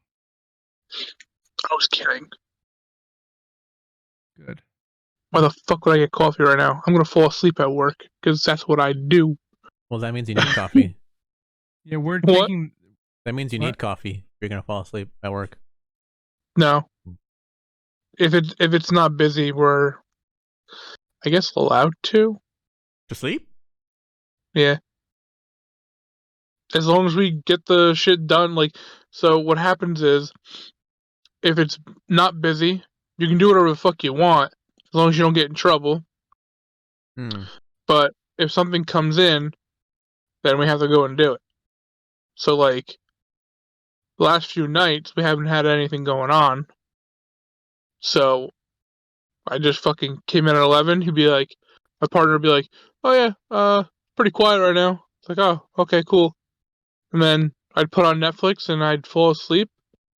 And then he'd call me around 8:30, 9 o'clock and be like, "All right, well, that was the day." And I was like, "Oh man, fucking, that was rough." Hell yeah. I mean, definitely cut all this out of the podcast. You don't want that out there. Why? Why not? I don't know. Why does it look so fucking green on my phone? Right, it looks kind of scary Yeah. where you Yeah. you're in like a van in like fucking who knows where. It's dark. I don't like it. It's actually I don't know why it looks green out the window. Weird. So what are you guys talking about? We're talking about social media. We yeah. talked about a whole bunch of shit. I don't really remember all of it. Talked about Call of Duty somehow. well, we talked about like how we met people through gaming, and then how like it ended up expanding into more than that, and like arcade even coming over for like the Super Bowl to Steve's house, us going there, you know, getting coffee at fucking midnight with him, and it's like, you know, video games, like how they, you know, bring people like random friendships, and then like some are like actual IRL. Hopefully Blakers and Six come this summer. Six keeps saying, he's like, I'm fucking coming. He's like, I don't give a fuck. He's like, I'm coming this summer. I'm like, okay. We should plan some dates here. Come on guys. Just lock him in. Lock them in. Plan some dates. Dude, my schedule is so fucked up where I don't know. Well, then how are we gonna when know? your breaks are? What? You know when your breaks are. Yeah. Okay, but when the time comes, it's not gonna be like, oh shit, I got work, you know? Right. I mean, I have my schedule for the rest of the year. Like, So I know what I'm doing. So like, for instance, I'm working right now. It's Sunday, and I'm at fucking work. Yeah, you know. sucks. So you plan it for when you have a weekend off in the summer. He's freezing at the most awkward time. It's also lagging? No. It's lagging and freezing? No. No, it froze a little bit in like a really weird one. You were like, it just froze. Oh god.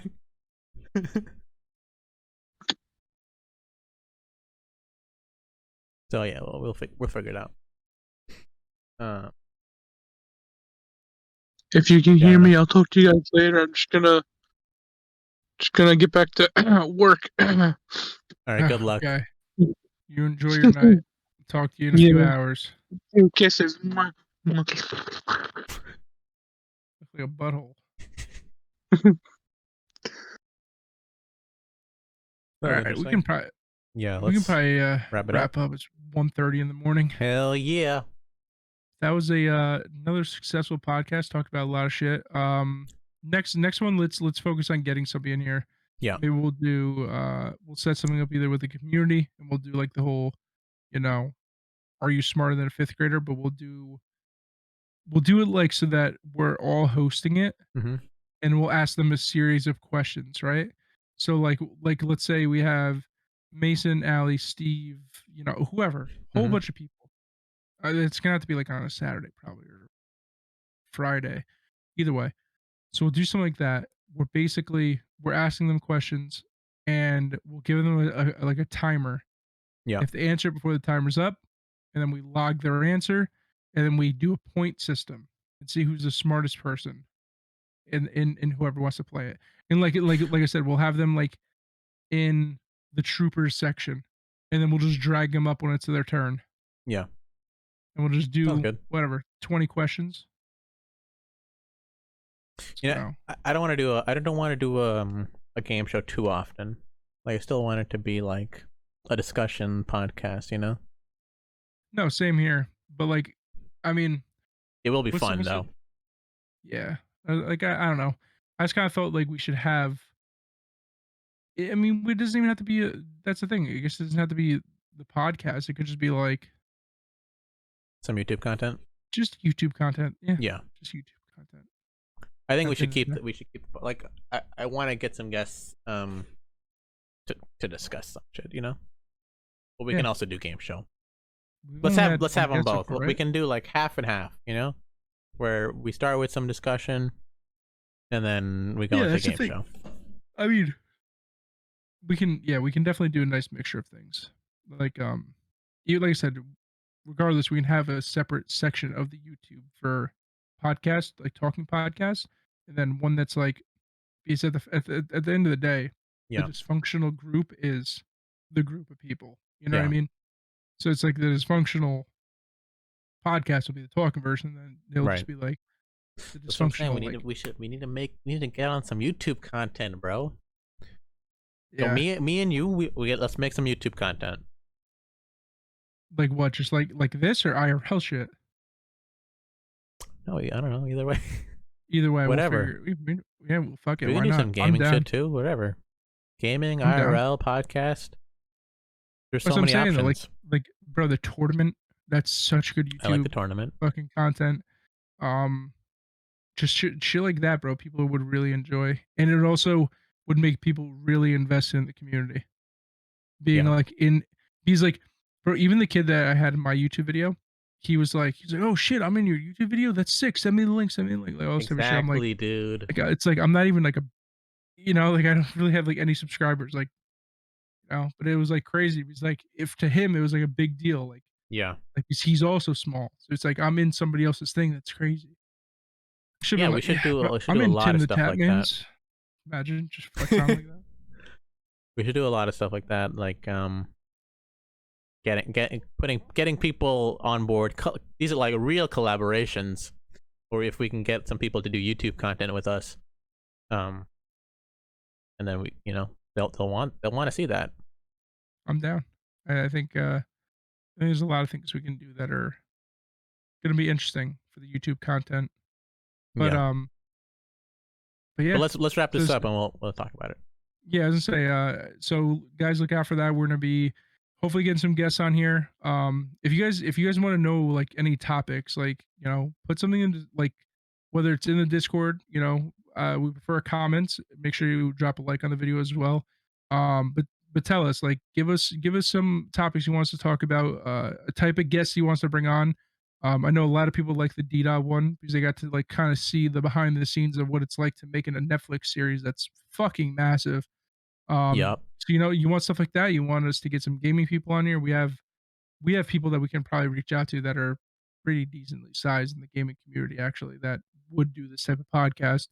So just let us know, like, or just you can just say, we want to see both. We'll see what we can do. But Kate, you got anything? Join the Discord. Subscribe to the YouTube.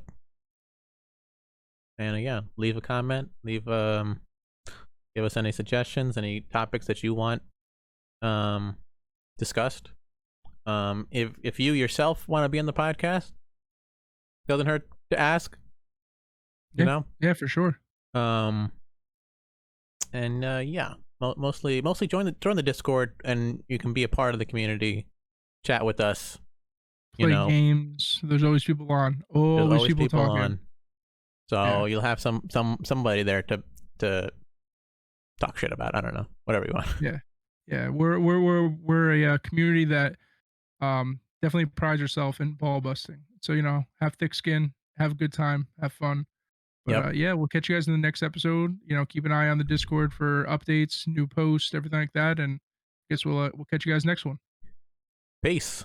Peace.